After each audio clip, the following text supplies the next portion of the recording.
What is going on, everybody? Welcome to this week's episode of the Delicate Plan podcast, live on Twitch this time. Doing a little special, and as always, I got Dante with me. What's going on, man?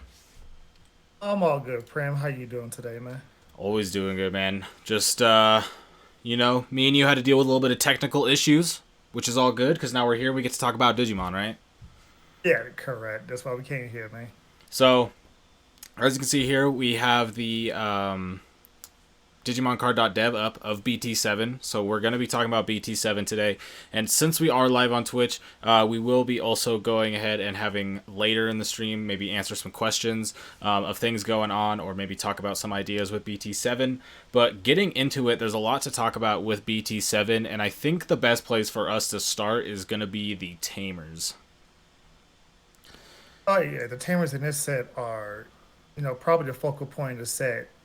Just giving all kinds of different art types, just major boost and major overall.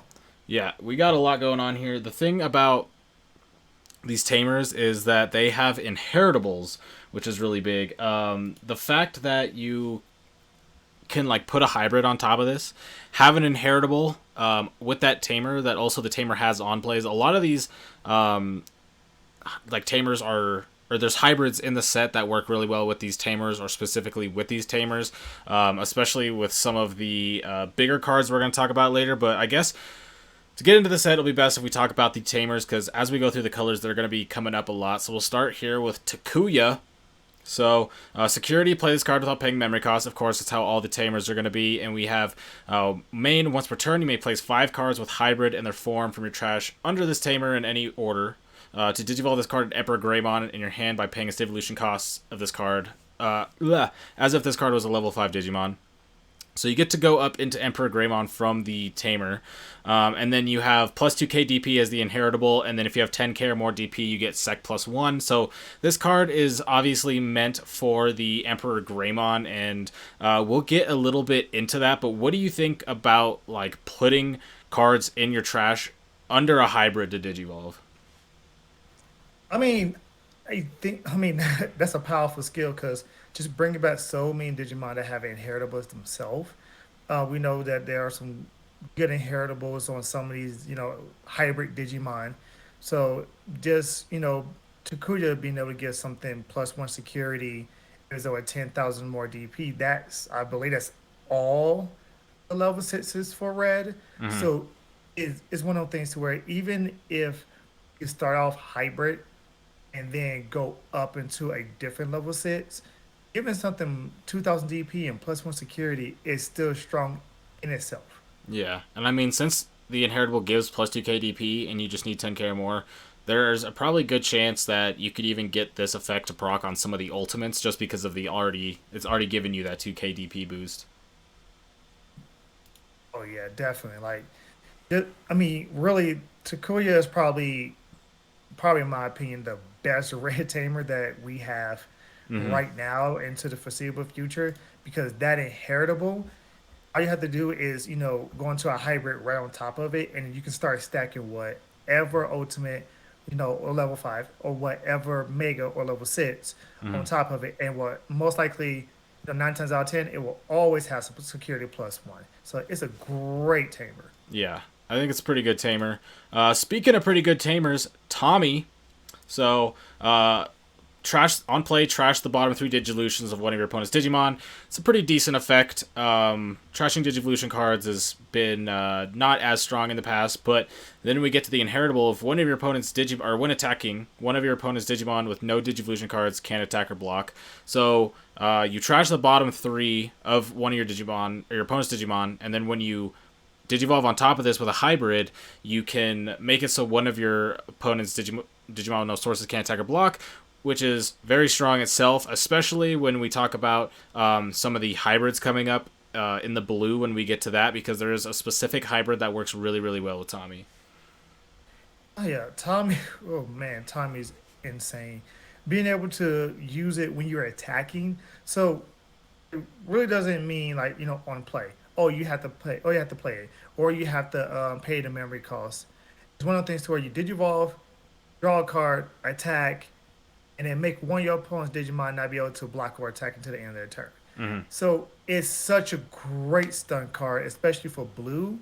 In the color, just wants to stun out for when it comes to most of the archetypes. Tommy's amazingly strong. Tommy's insane. One of the contenders to be hit on the ban list, the restricted list, that dodged it. Actually, a couple cards that we'll talk about this set did dodge the potential ban list that might have want to hit it, but this card's just ridiculously powerful. Oh yeah, I do agree with that. Just in a vacuum, like just the on play ability, it's not a main ability to where you have to play it on your turn. It's if it's hit out security and then on play trash three from one of their Digimon. Hmm. Oh man, like that's strong. When I say strong, that's really strong. Being able to trash inherits in this game is extremely powerful. Yeah, it's gonna be good, especially with the inherits that we're getting now. We get a lot more good inheritables. Inheritables are just really good in what the current metagame is right now before even going into this, thinking about like things like security attack Greymon, or just a lot of rookies have a lot of great inheritables. And so this all around is just a really, really good card. And blue looks like it's the only color in this set that hit two or got two tamers, because we also have Koji, which goes along with the Strabimon. So this card, you may place 5 cards with hybrid. It's the same thing as the Takuya, so you can place 5 hybrids underneath this to go into Magna Garurumon, as if the tamer was level 5 blue Digimon.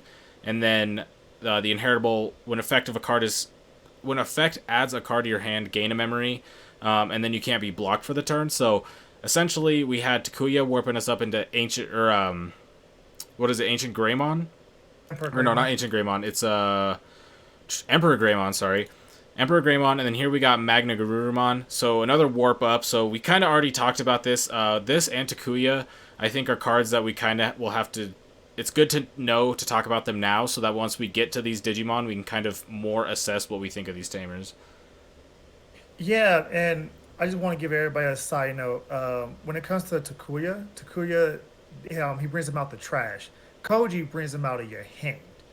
Oh, And right. a lot of blue decks actually do draw a lot. Like the Garurumon lines all draw. The new Vmon that came out in the structure decks draw when you have seven or less. Some of these Garurumons, when it comes to their archetypes, they want to draw two, three, 4 cards a turn just Mm-hmm. by doing different things. So yeah, this fits right. This fits right at home with the actual Garurumon lineup. Mm-hmm. Yeah. Yeah, I actually kind of missed that there. That one's in hand and one's in trash, so it's very different. Um, but I mean, they still, like I said, we'll talk about those a little bit more when we get into those Digimon. But then we have Zoe, who you on play you can search security attack for 1 card with hybrid or 10 warriors and its traits, reveal it and add it to your hand. If you add it to your hand, recover deck +1. So essentially like a it's TK. like TK, yeah. It's like TK, and then inheritable opponent's turn, all your security Digimon get +3k DP. So that's a nice little buff. It's like both the TKs combined. We have the memory tamer TK, which searches out of your security, and then we have the starter deck TK, which gives you like +2k. On your opponent's turn, your security Digimon. So it's kind of like mashing them up, but it's a tamer with an inheritable. So it's pretty good. Mixing this with TK, you're going to be able to find any and everything outside of, in your security that you want to. If it's a yellow card, TK. If it's a yellow, 10 warriors, a hybrid card, either one. It's one of those things to where there's no more RNG with your security when it comes to playing a yellow hybrid deck. Yeah. Between this and TK, you're going to find anything and everything that you need. And the recovery +1 just makes it all the better. Yeah. And security Digimon gets +3,000 DP. Oh man, you talking about champions killing ultimates, ultimates killing mega and Yeah, security. especially when you think Yeah. about some of the cards that we're gonna be playing. I mean, like Shine Greymon, is like something that a lot of people, including myself, want to be playing in BT7 because we have the hybrid support and we have the other rookies, the Bakuman and the Nemon, which will help with that. And so when you're playing this with all the other yellow tamers, you're gonna be able to search a lot. Your security Digimon's gonna be huge, and then the Digimon that you do play in those lists are usually gonna be up into like the 12, 14, 15k DP while they're in your security. Just because of things like if you play the starter deck, TK plus the Zoe, and because if you're playing Zoe, you're playing the hybrid package in yellow pretty much, so you could be able to stack multiples of these at a time because you're probably going to play this at 4. Oh yeah, I could definitely see it. Like, especially in Shine, you play this at four, you play the TK at four. You might play a couple of cards, or if you want to, you can play the starter deck TKs, give 2,000 DP up in security. Yeah, it's gonna be very hard for anything that doesn't have jamming to get through and actually survive those security checks. Yeah, yeah, that's true. Oh, Then going into green, we got JP. So this is one of the weaker tamers in my opinion. As far as the inheritable, I guess. But on your turn, when your tamer digivolves into green Digimon, the Digivolution cost reduced by 1. So when you put a hybrid on top of one of your tamers, it costs 1 less. So that's pretty good. But then just has the inheritable of piercing, which I guess is kind of cool, but it's not as impactful as something like the Tommy or even the Zoe. yeah, I agree. The inheritable of the actual tamer is weak. But I will say this with green being how green is, it needs more ways to do piercing outside of, just champions and ultimate inheritables. It needs those rookie or, in this case, the tamer Yeah. to go ahead and give it piercing. So it can do its thing like, suspend Digimon, attack Digimon, then hit security. Like this and green itself is very good, but just all the tamers in the vacuum, this is probably the weakest inheritable skill Yeah. out of I all mean, of them. when you compare about, like, we'll get in the Ancient Beetlemon line later, which I know you're excited to get into. It might be helpful there, but I just feel like the other ones kind of give you some sort of resource advantage in a way, to a degree. Like, the Koji gives you memory. Tommy makes it so your people can't attack or block. The Zoe gives your security up. This is like piercing, so this is a more aggressive tamer inheritable, which I guess in theory is probably good because as we know with like hybrids now, you want to be getting really aggressive with your hybrids. So having piercing could be good, but I just feel like since all the other ones kind of have some like advantage to it as far as resource advantage, this one's just a little bit. When I saw it, I wasn't as impressed with it.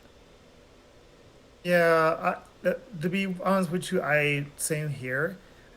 Being able to digivolve for one less is actually good for green hybrids. Yeah, Because green also on top of piercing, being its go-to, niche. Memory starving is also a green thing as well. It's his own color niche. So, I mean, it does things what green wants to do. It just doesn't do, anything spectacular. yeah. Yeah, and I mean, to be fair, there's one of these tamers that might be a little bit worse. We'll get to that. But then we have Coda, who I think, what rarity are these? These are rare. So this one's still a Rare. rare, but didn't get the alt art unless I'm just not seeing it. Did this get not get an alt art? Is this the only tamer that didn't get one? No, yeah, I think they gave it to Analog Boy. No, wait, Analog Boy is the yes one. Yeah, I think Yeah. this is the only tamer that didn't get it. Yeah, interesting. So this one is also the only memory tamer of the bunch too. So kind of a different tamer because it doesn't have an inheritable. It's a memory tamer, but I just think it's interesting going through here looking at all these alt arts and this one not having it. But on play, reveal the top 4 cards of your deck. Add one Digimon with X antibody and its type among them to your hand. Place the remaining cards at the bottom of your deck in any order. So it's essentially a memory tamer that's just it's like Davis, pretty much. It's like very similar to Davis, where you're just it's a memory tamer. You're playing it for 4. You're searching something out of your deck. Davis can potentially hit 2 because it hits a green and a blue. As where this just adds 1 card with X antibody, but you do get to search the top 4 opposed to the top 3 that Davis checks. So you get to have that 1 extra search to try to find that card that you need. But there is a lot of X antibody support, and then there's even more X antibody support coming in with the new reveals coming in. So this Coda card might not be. Well, I guess how I should say is this Coda card is going to get buffed very, very hard in the future. Oh yeah, like anything coming out that has S antibody in it, it's just gonna automatically be buffed. I'm pretty sure this is what Bandai was thinking of when they wanted to introduce a as anybody tamer, they have to make it something like Davis, but not as powerful as Davis. Like you said, Yeah. Davis got the top three, add two to hand. This one got the top four, add an as anybody to hand. Davis has a wider range of cards that it can hit, Yeah. while Coda doesn't have that wide of a range that Davis has, but they still do the same as that thing. It's definitely, yeah, it has a less range of cards that it can hit by a wide margin because Davis can hit two entire colors essentially, and this only hits X antibodies. But if you're playing this, you're probably playing a deck that has a high X antibody count. So it's probably still fine. You're still probably going to be able to hit whatever it is that you need. But then we got Koichi here, who this is the one who I think. So JP I think has the weakest inheritable, but he has a good skill or ability. Koichi here, on play trigger draw one, and then on deletion inheritable gain one memory. This is nice resource gain, I guess, because you get to draw one and you get to delete one, but this card just doesn't feel very good. Yeah, I agree. When I saw it, I was like, it's meh at best. We have other purple tamers like the mat was is a memory tamer, gives you Yep. a purple card back. You have, if you want to gain memory while deleting stuff, the two cost Kari Tamer would do that. Yep. Yeah, just giving something, on deletion, gain one memory, it's okay. And for this to have the same ability as Labramon, I would rather just play a Labramon. Like, I'm gonna be real with you. I'm gonna rather just play a Labramon and have a body on board to potentially swing for next turn than playing this Koichi. Yeah, I think the biggest upside to it is the inheritable, I guess, because cards that have on deletion gain of memory actually can be decently powerful because there's not a lot of ways to interact with your opponent on their turn. So having a Digimon that has the on deletion inheritable, if your opponent has to get rid of it, then they'll have to delete it, and you'll be able to gain that memory and shorten their turn. So I have talked highly of cards that have this inheritable in the past. I think this card's relatively weak. We'll have to talk about that once we get to the purple hybrids, who, spoiler alert, aren't the most powerful. So I think this card, as much as I think JP has the worst inheritable, this might be the worst tamer of the bunch. Yeah, I like 100% agree with you on Yeah. that one. Especially being a purple player myself, I looked at this card and I was like, I most likely am never gonna play this card unless I play a heavy like hybrid line and just focus on pure destruction of my cards, your cards, gain like besides that, this card I would not play it. I got two, three other tamers that I can play around with besides this one. Exactly. Well, that's going to wrap up the tamers, so we're able to go over those, get those in mind since they are going to come up a lot since there's so many hybrids in the set. But now we can go up to the top. Tippy top. So let's go through the eggs just real quick. These aren't very super impactful. It's probably not too much to talk about here. And then we'll just go through color by color. Some colors are less exciting as other colors, so some cards are definitely going to have us go a little bit deeper than others because some it's just kind of very surface level. But we got the Kapurimon here, red Digi Egg. When you have a Tamer in play, this Digimon gets plus 1000 DP on your turn, so there's going to be a lot of Tamers in this meta. This is an okay egg. I mean, it's plus 1k DP. What do you think? Yeah, so okay. Like you still can play stuff like the Koromons or things like that. That'd be a lot better than this. But Yeah. yeah, Yeah, it's more direct where it's on your turn as to where other ones are kind of like when attacking Digimon, when attacking player, so more specific. But I don't see that egg being. I think it's okay, but nothing too crazy. We got Bukamon, who has an amazing art. They're just chilling in a pool, so that's dope. it's too cute. But when you play a Digimon from one of your Digimon's Digivolution cards, gain a memory.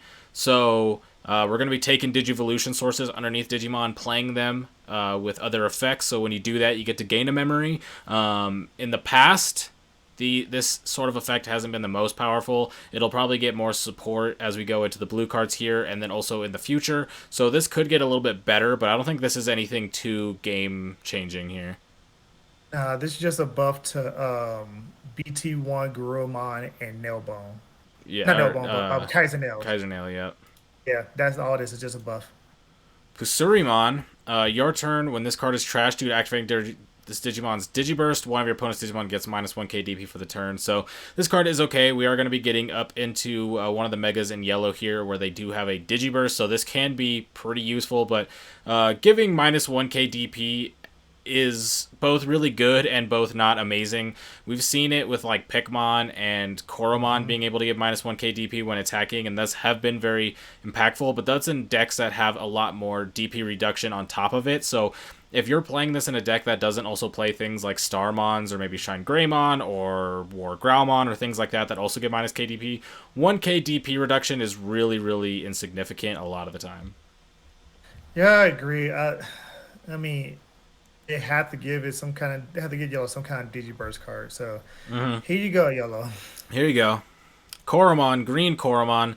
When attacking, reveal the top card of your deck and place it at the top or the bottom of your deck. Now, this is just good. I don't know. I don't know if it's good enough to go over a lot of other eggs depending on the deck, but the ability to like, I mean, your opponent's gonna know what you draw, but if you need something and it's like let's say you're playing green, right, and you need to get like a rookie, and you swing with your champion that you've already had out. You win attacking. You reveal the top card, and it's Needle Spray, and you're like, nope, that goes to the bottom because I need a rookie. And then boom, next card's like a rookie. I think something like this. I think this is just an objectively good card, but I don't know if it's like powerful enough to replace other eggs, depending on the deck. If you're playing the, I Oh want to wait, it's not say, once per turn, so yeah, it's not at all. yeah. So my thing is, if you're playing like the Izzy that you suspend it and get the top card, or if you're playing the Digiburst Terrymon, so you playing something that just constantly checks the top or top Uh one, huh. two, three cards or your deck and constantly get Digimon to your hand. Like this card is amazing. Like it's great in a vacuum. It's amazing in one of those searching type of decks. Yeah, I think this is just a good support card in general.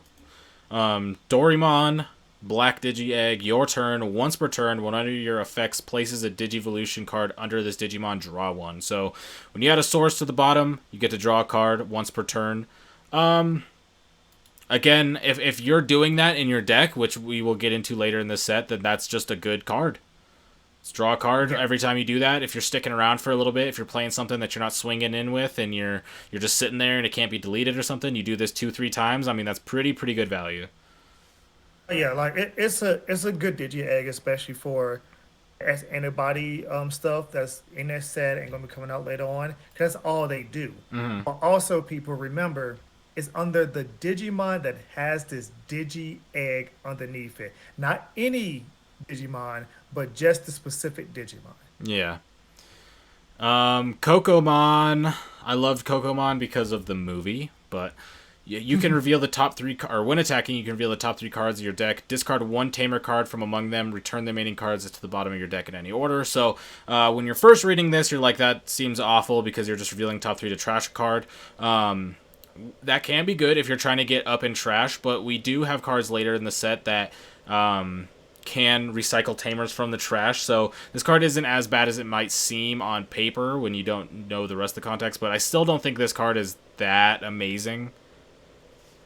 Yeah, it's not that amazing, but I do think this is also a buff to the Biotismon deck that came in Ep.6 1. That they do want their tamer in the trash to bring the tamer out for free. Yeah. So this is one of those things to where it gives support to Ep.6 1 purple and it gives support to BT7 purple. Yeah, and that's good. Support, I mean, the support is good. It's just, I feel like with this type of, I mean, obviously you're going to have to play more with it once we get it, but I feel like a deck where you want to play this egg probably isn't the strongest of decks. Therefore, Nah, this not at egg is all. not, I don't think, anything too crazy. This seems like unlike a lot of the other ones, where they're kind of more neutral, and I guess some of them are very specific to certain decks, but the other deck, I feel like this type of deck is just not the strongest, but I could be wrong. Nah, I mean Pseudomon is still the superior purple egg. Yeah, Sumamon is, and even Demi Maramon is pretty good. Yes, I All right, agree. so starting off, we got red. So first card is a vanilla 2-drop Agumon, Toyagumon, nothing really to say there. So go into the Flammymon, and we're gonna have a Flammymon and a Strabimon equivalent once we get to blue. But on play, reveal the top 4 cards of your deck. Add 1 Digimon card with hybrid in its form. Susanomon or Takuya, the tamer we talked about earlier, among them to your hand. Place the remaining cards at the bottom of your deck in any order, and then inheritable on deletion. Play 1 Takuya from your hand without paying its memory cost. So obviously, this card is just good. We already play Strabimon now, and we also have Flamemon that do very similar things where you reveal a top 3. But when you're getting into it, you're going to be able to grab either a hybrid, a Susanomon, or Takuya. So there's a lot of different things that you can grab, and you can put this in a lot of different types of decks because you can hit so many different cards. Yeah, this just makes the hybrid red deck have 8 starters.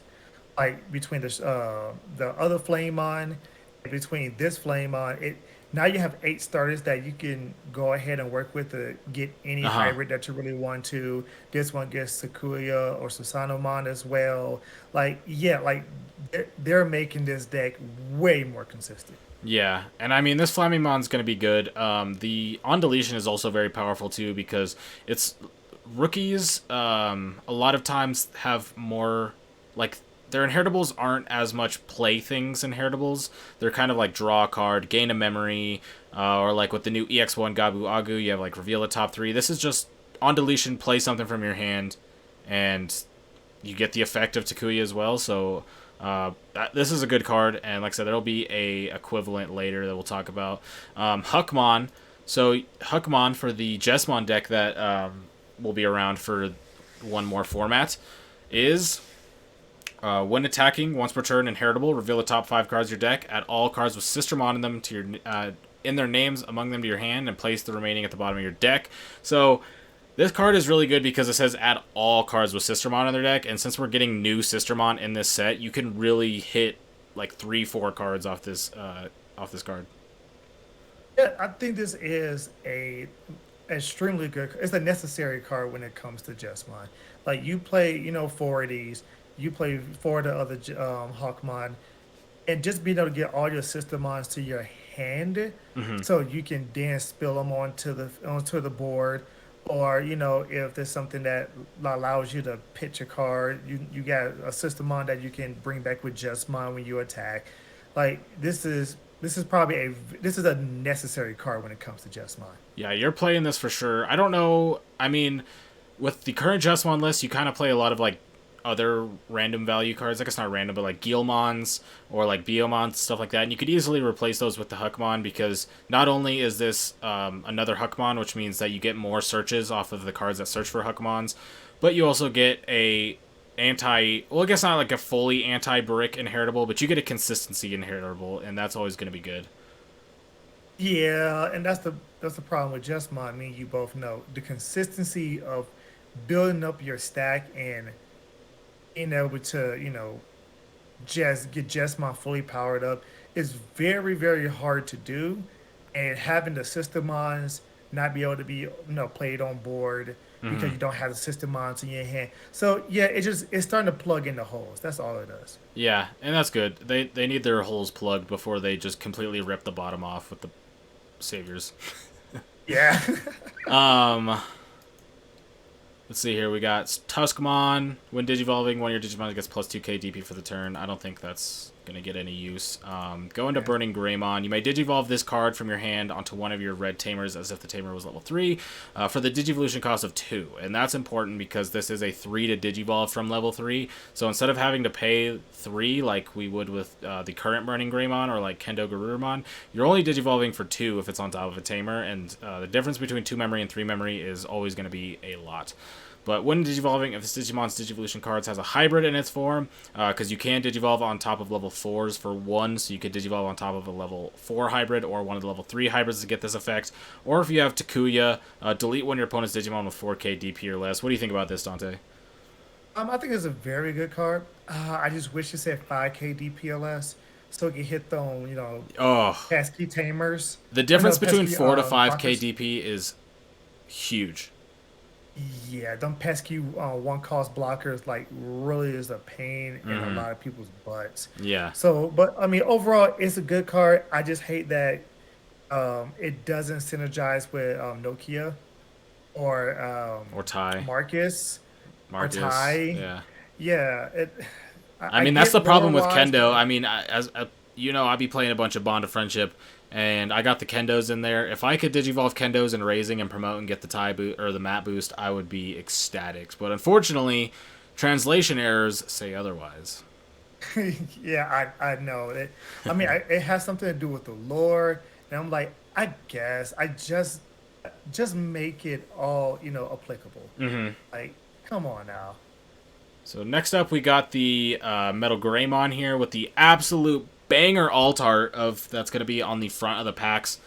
This alt art is insane, but you have on play, if you have a Tamer in play, gain 2 memory. If you don't have a Tamer in play, you may play a red Tamer card from your hand without paying its memory cost. So it is a 7 to play, so if you have a Tamer, you're essentially playing this for 5 to play an ultimate with 7k and an inheritable, which is pretty big. And then if not, you can play for 7 and play a Tamer for free, so you can get some extra value out of that if you do need to hard play. If you're playing things that kind of don't play as many rookies or champions, it's going to be a pretty good card for you. And then inherited effect, your turn once per turn when your opponent's Digimon is deleted, gain 1 memory. I don't know exactly what card this deck goes in, but I think it's decent. Yeah, I think it's decent.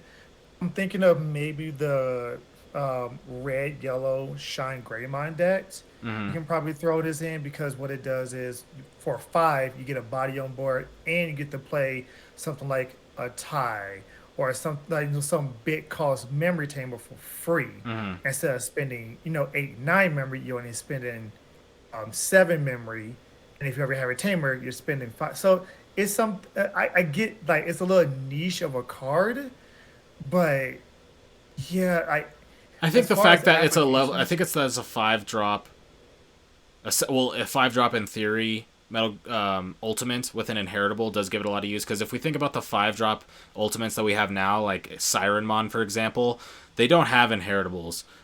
So it's kind of like a power creep to the level 5s in red that you have now, which I don't even remember what they're called. Monochromon, I think. Groundramon, I believe think they're so. called.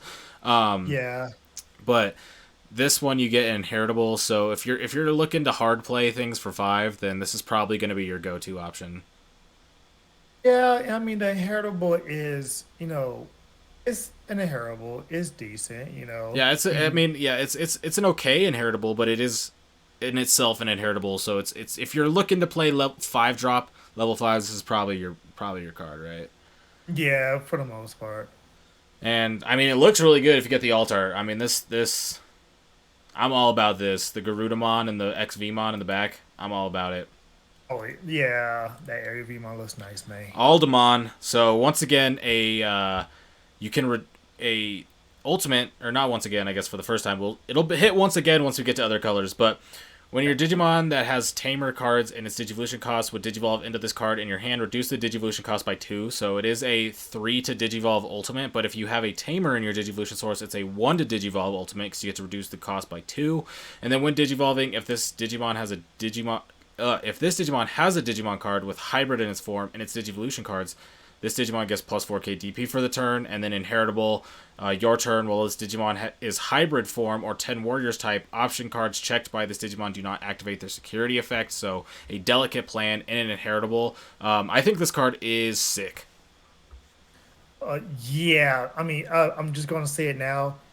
If on your previous turn you place the tamer, you can now with 3 memory go from tamer all the way up into mega, like easily, because like it one reduces by so the burning greymon reduces by 1, so it makes it a 2 cost to digivolve. This reduces by 2, makes it a 1 cost to digivolve, and then And then you you go into Mega. digivolve it. Right, so like you're basically going from your 3 to their 3, and you're not giving them any more memory than that if they do have a memory tamer on board. Yeah, so if you hit a Tamer out of security, you could have just given him a Mega. Easily, and then the inherits are great. Being a ultimate at you can go up to 12k DP. It's crazy. And then if you have Takuya underneath it, you get a +1 security, 14k +1 security. That's mega And status and then if right you go into Mega with this, You get Delicate Plan built in with all those extra checks and all that DP boost. Seems Mm, pretty decent. I think this card is man. pretty good. Oh yeah, I If you're wholeheartedly playing agree a with that. deck where you're trying to get up into it, I think this is one you're gonna be a good. Like if you're swinging for a bunch of checks and you're playing hybrid 10 warrior stuff at your level 6, then this is probably gonna be one of your premier level 5s because you get to auto get Delicate Plan. So like imagine imagine you start off with like a hybrid from a rookie and you get like starter deck Greymon into this and then into ultimate and then you're like or into mega and you get sec +1, or you have the Takuya, I guess, also gives you sec +1 with the Yeah. Delicate Plan built in, and then I mean, it's spicy. It's spicy. And don't forget, we have the one cost option card that if it's, a hybrid in its form or trait, that it gets +1 security off the bat there. So now for just cheap, you can give, your Alderman easily +2, +3 security checks, and it's gonna be at 12, 14K. Oh my goodness. Ooh, and you give this the red plugin from EXO2. Oh god.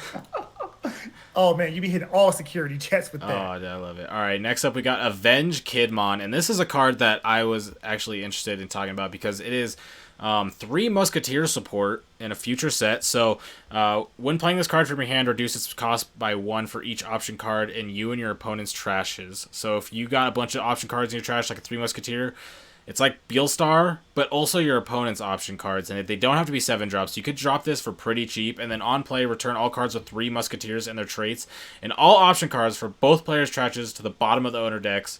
If 7 or more cards were returned using this effect, delete one of your opponent's Digimon with 3 Musketeers and its traits, or 8,000 DP or less. So, like, it's like anti Three Musketeer support while being Three Musketeer support while also like being anti Beelstar and synergy. So what do you think about this? This card is like very interesting to me. I just popped in my head. This is probably a Three Musketeers counter to Live Loop, because when you Live Loop, you want your option cards in your trash to live on right back to your hand, and putting them onto the That's bottom of the funny. deck to where they can't get to it.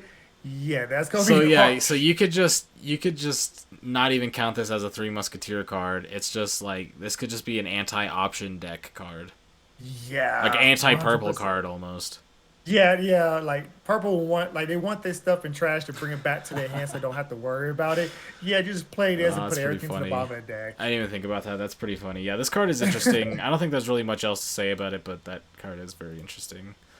But then we get to go Yeah. into Emperor Greymon, right? So Emperor Greymon's important because we did talk about the Takuya earlier.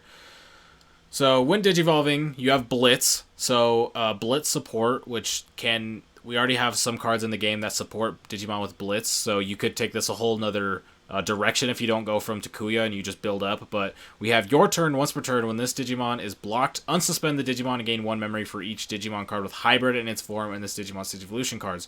So since we saw Takuya is you can put the 5 hybrids underneath from the trash to go up into Emperor Greymon. If you swing and you get blocked, you unsuspend and will be gaining at least 5 memory. And I mean that's pretty insane, but it's also one of those things where you probably just don't block this. Yeah, yeah, you're not gonna block this. You're gonna let this bad boy go through. My thing is all this card was missing was the same thing as Omnimon. And when you digivolve, you unsuspend it. This card would open up so many busted combos when it comes to red hybrids. That's all it was missing. I just want to say it looks like somebody in the Twitch chat who is a purple player is not happy about this anti-Lilith loop card. Hey, I'm a purple player, and I was like, oh man, that hurts live loop big time. Chaos Dramon is very interesting. Next card because this is Machine Dramon like support, I guess. Your Machine Dramon can digivolve into this card for your hand for memory cost of 1, ignoring the card's Digivolution requirement. So this is a red Digimon, and it can digivolve on top of Black Digimon as well. But your Machine Dramon of any color get to digivolve for 1 regardless, and it's not a reduction, so you can't counter this with things that reduce the Digivolution cost or whatever. So you're just Digivolving for 1 into another level 6, essentially. And then when Digivolving, you may place 1 red or black level 5 card with Cyborg and its traits from your hand or trash on top of the Digivolution cards to delete one of your opponent's Digimon with 6,000 DP or less for each level 5 card with Cyborg and its traits in this Digivolution card. So I think this is sick because you get to do hand or trash, so you can put something back from the trash that you need into there. So if it gets like trashed out of security or something, it's not like a downside. But once we were talking about earlier how the difference between 4K and 5K is really big. Well, now you get to delete multiple 6Ks, so that's pretty good. Uh, uh, yeah, like being able to delete like most all level 4 blockers is Almost every single super. just level 4 in general. Yeah, like just that's really really good. And of course, this is direct support for the sideboard deck, the sideboard archetype that came out in EXO1. Yep. I think this is a good combo piece. You're not gonna max out on it. You might No, play definitely not. two of at Yeah, probably most. like 1 or 2. I think it's definitely like it's one of those cards where it's just like my opponent's got 2 things with 6K DP that I want to get rid of, and so I'm gonna Digivolve for 1 and blow them up. Right, and I mean already the Machine Dramon deck, their Machine Dramon deck is on play, just period. The one in EX, so one is the on play Yeah. ability, the one, and BT1 is the on play ability. So yeah, given Machine Dramon new armor to be able to play around with, actually I think it's a pretty good card, especially Oh for that my archetype. goodness, dude! The EX1 Machine Dramon. So you put 5 underneath, and then you Digivolve into this for 1. Put something else Mhm. underneath, and pop 6 things with 6K less or DP or less. Yes, 100%. That is gnarly. That is pretty gnarly. I'm gonna be honest. Yeah, that I'm actually aiming for this deck. I'm gonna start picking cards up now that the set's released. So we got this Gomamon, which has a very little funny art, and I think this card does have something very interesting because it says on play, when played from Digivolution cards, draw 2. So we were talking about earlier with the egg, how when you play cards from Digivolution sources, there's support, and this one's another support, and it's actually a pretty decent one because drawing 2 is pretty good, but it's a very niche way to get it. Yeah, like I said, especially with the ad that we just saw, not looking forward to any other cards in the set. Just what Kaiser Nails and the Yeah. Gurumon pulling this out, being able to draw 2 cards, be able to gain a memory off of that. I mean, yeah, it can work. It can be a nice little engine, but it's very It's niche. yeah, But this is good art. I like this art. It's very different. It's good art. very derpy. And then you go to the alt art where it's like the same thing and very, very clean. But next up, a very nice card that we should be talking about because we talked about the Flamemon in red, and so now we got the counterpart in the Strabimon. Also has very sick art, but on play, reveal the top 4 cards of your deck. Add 1 card with hybrid in its traits, Susanomon or Koji, among them to your hand and place the rest at the bottom. On deletion, you play the Koji from your hand without paying its memory cost. So the exact same thing as the Flamemon that we talked about, except for instead of Takuya, now it's Koji, but you can still search out Hybrid and Susanomon. You can pair this with the other Strabimon that's already out to search like any Tamer or Hybrid that you need. And so, yeah, I mean, like just like I said with the Flamemon, I think this card is pretty sick. Yep, I agree. Like everything I say about the flame on this is 100% going to apply to it. I just think that blue is not going to have problems because blue have so Blue many got some. starters. Blue has been getting some love in multiple Yes. sets now, and it's still coming. But yeah, this card is going to be pretty good. And then we have our first new hybrid in blue, which is going to be Kumamon. So you can Digivolve this onto one of your blue Tamers as if it was level 3 Digimon. It's going to be 2 costs, just like Lobomon, except this one has a when Digivolving effect of trash 1 Digivolution card from the bottom of one of your opponent's Digimon. So you're 1k less than Lobomon, but you have a when Digivolving effect. So this card is pretty good. And being able to trash the bottom Digivolution source is pretty good because, I mean, that's an egg or that's a rookie, depending on where you're at. And so you could, for being able to go into a hybrid, which you're going to go to anyway to attack, and while also getting a when Digivolving effect, I mean, this card is pretty solid. Especially because it's blue. Oh, like so just imagine. Just my player attacks. Fully stat. Uh-huh. Hits they hit Tommy. Tommy strips the 3. And then on your turn, you digivolve off of Tommy into Kumamon, and then strip the last one from underneath the Jesmon. Yeah. Like Jesmon Yeah. is going to be just a shell of itself. Jesmon is headed to be a shell of itself, that's for sure. And then next up, we got a channel favorite Digimon. We got Kendo Garurumon here, new Kendo. Like we talked about the other one, this is a 3 to Digivolve level 4 that only costs 2 to Digivolve if you go on top of a Tamer. So same cost as Lobomon.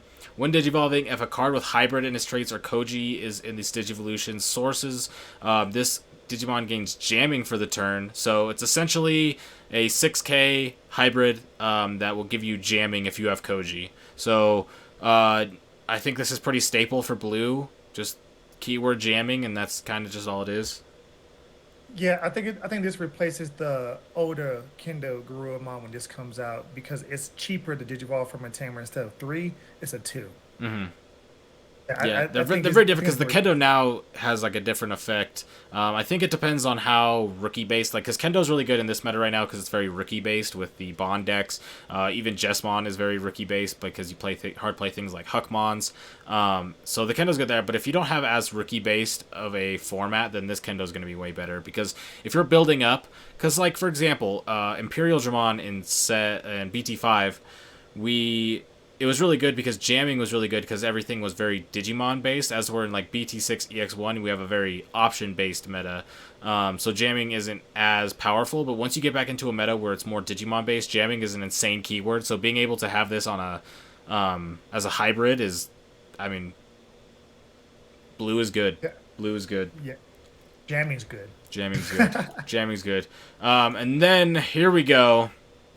Curry Kakuman, alright? And this one's very important because it goes along with Tommy, who is also very strong, who has the effect, Tommy, as we talked about, has the effect of the inheritable of when attacking your opponent's, one of your opponent's Digimon with no Digivolution sources can't attack or block after you strip 3. So we go to Curry Kakuman here. Can Digivolve for 2 on top of a Tamer, and then if you have a hybrid in your trait, or when Digivolving, if you have a hybrid Digivolution card or Tommy in the Digivolution cards, one of your opponent's Digimon with no Digivolution cards can't attack or block until the next turn. So essentially, if you Digivolve onto this with Tommy and then attack with it, 2 of your opponent's Digimon with no Digivolution sources cannot attack or block, and that is ridiculously powerful. Yeah.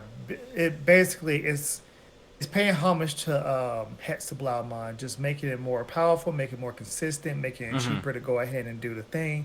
And then imagine, the memory boost, the Howling Memory Boost card. Yeah, You can stop 2, 3 of your opponent's Digimon from attacking or blocking. Period.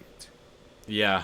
I mean, I don't know how much Howling's going to be seen when Tommy comes out. Depends, but I mean, definitely those are cards that you could stack up and like you're like, oh, you have a wide board. Well, they can't attack or block, and I just developed, so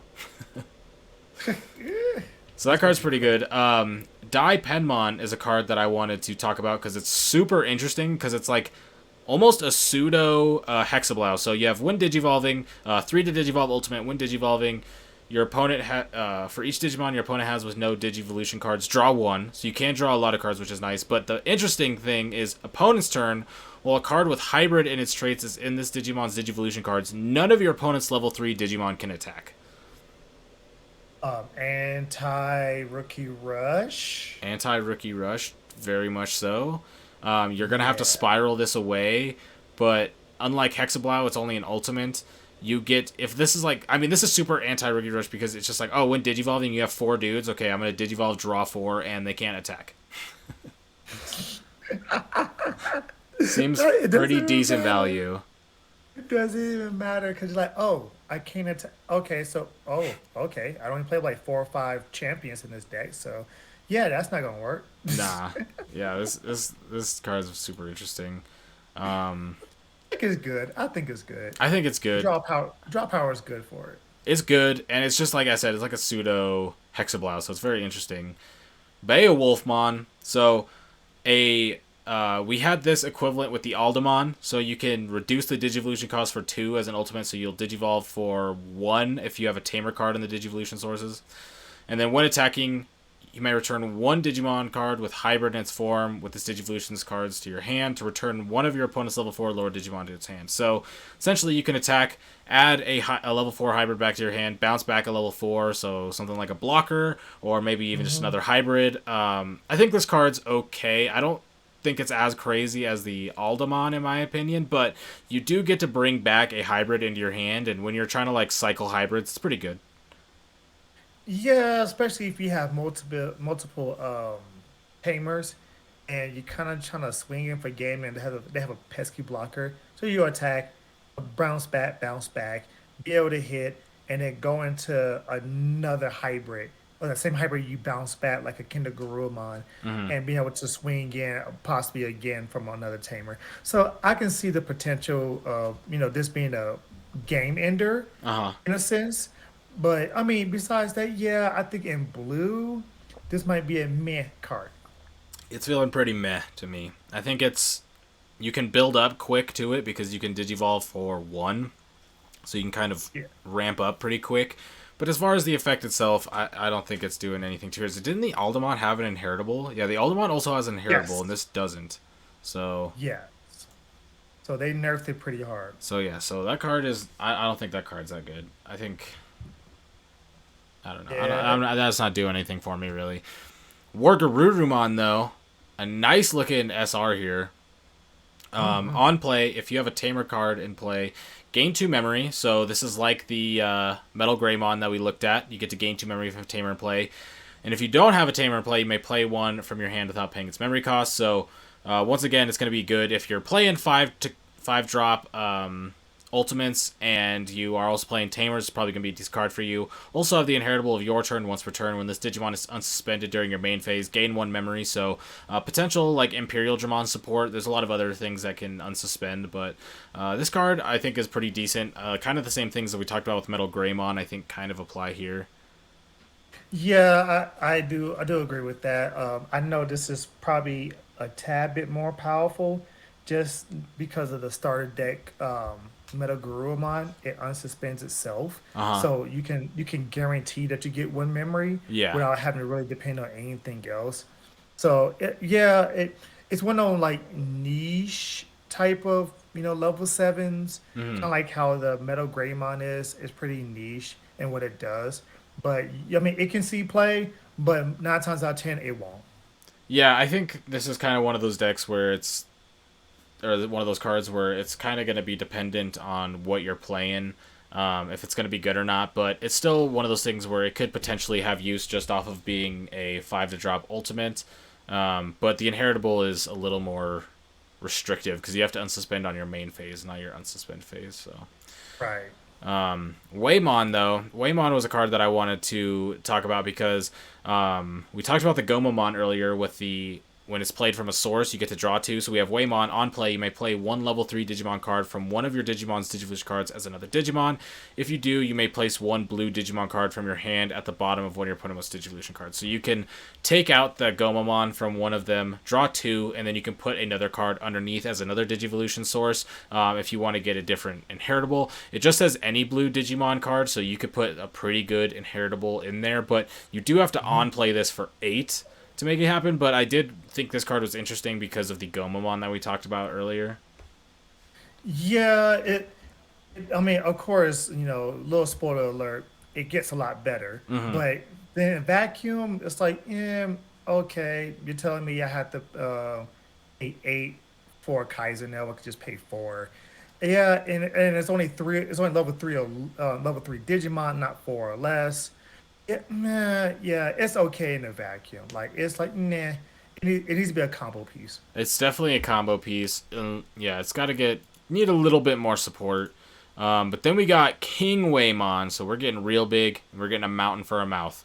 When attacking, Jesus. you might play one level 3 Digimon card or one Waymon from this Digimon's Digivolution cards as another Digimon without paying its memory cost. So then we're going to see how we're playing the Waymon for free here and then also getting the Gomamon.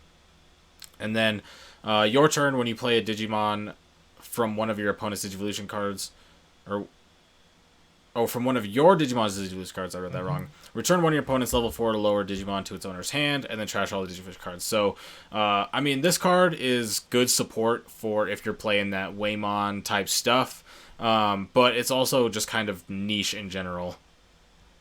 Yeah, if there was a way to unsuspend this, you could attack with this, play the Waymon, then put a Gabumon, the draw one Gabumon underneath it, and then activate that, play the Gomamon, draw two cards, gain a memory, and then if this unsuspended itself and you did again, then you can possibly, strip another one from underneath it, the draw a card. It all it needed was, once per turn, you can unsuspend this card if you take out Waymon from underneath its evolution sources. Yeah.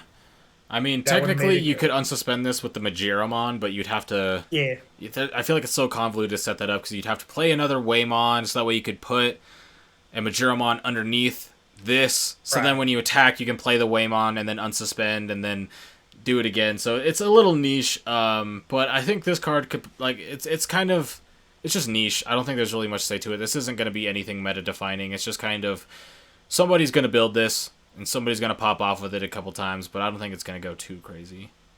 Nah, it's rewarding you for building up. It's just Hmm. gonna build up and then build wide. Yeah, it's gonna That's as literally soon all as it's you get gonna up, do. you go wide. Yeah.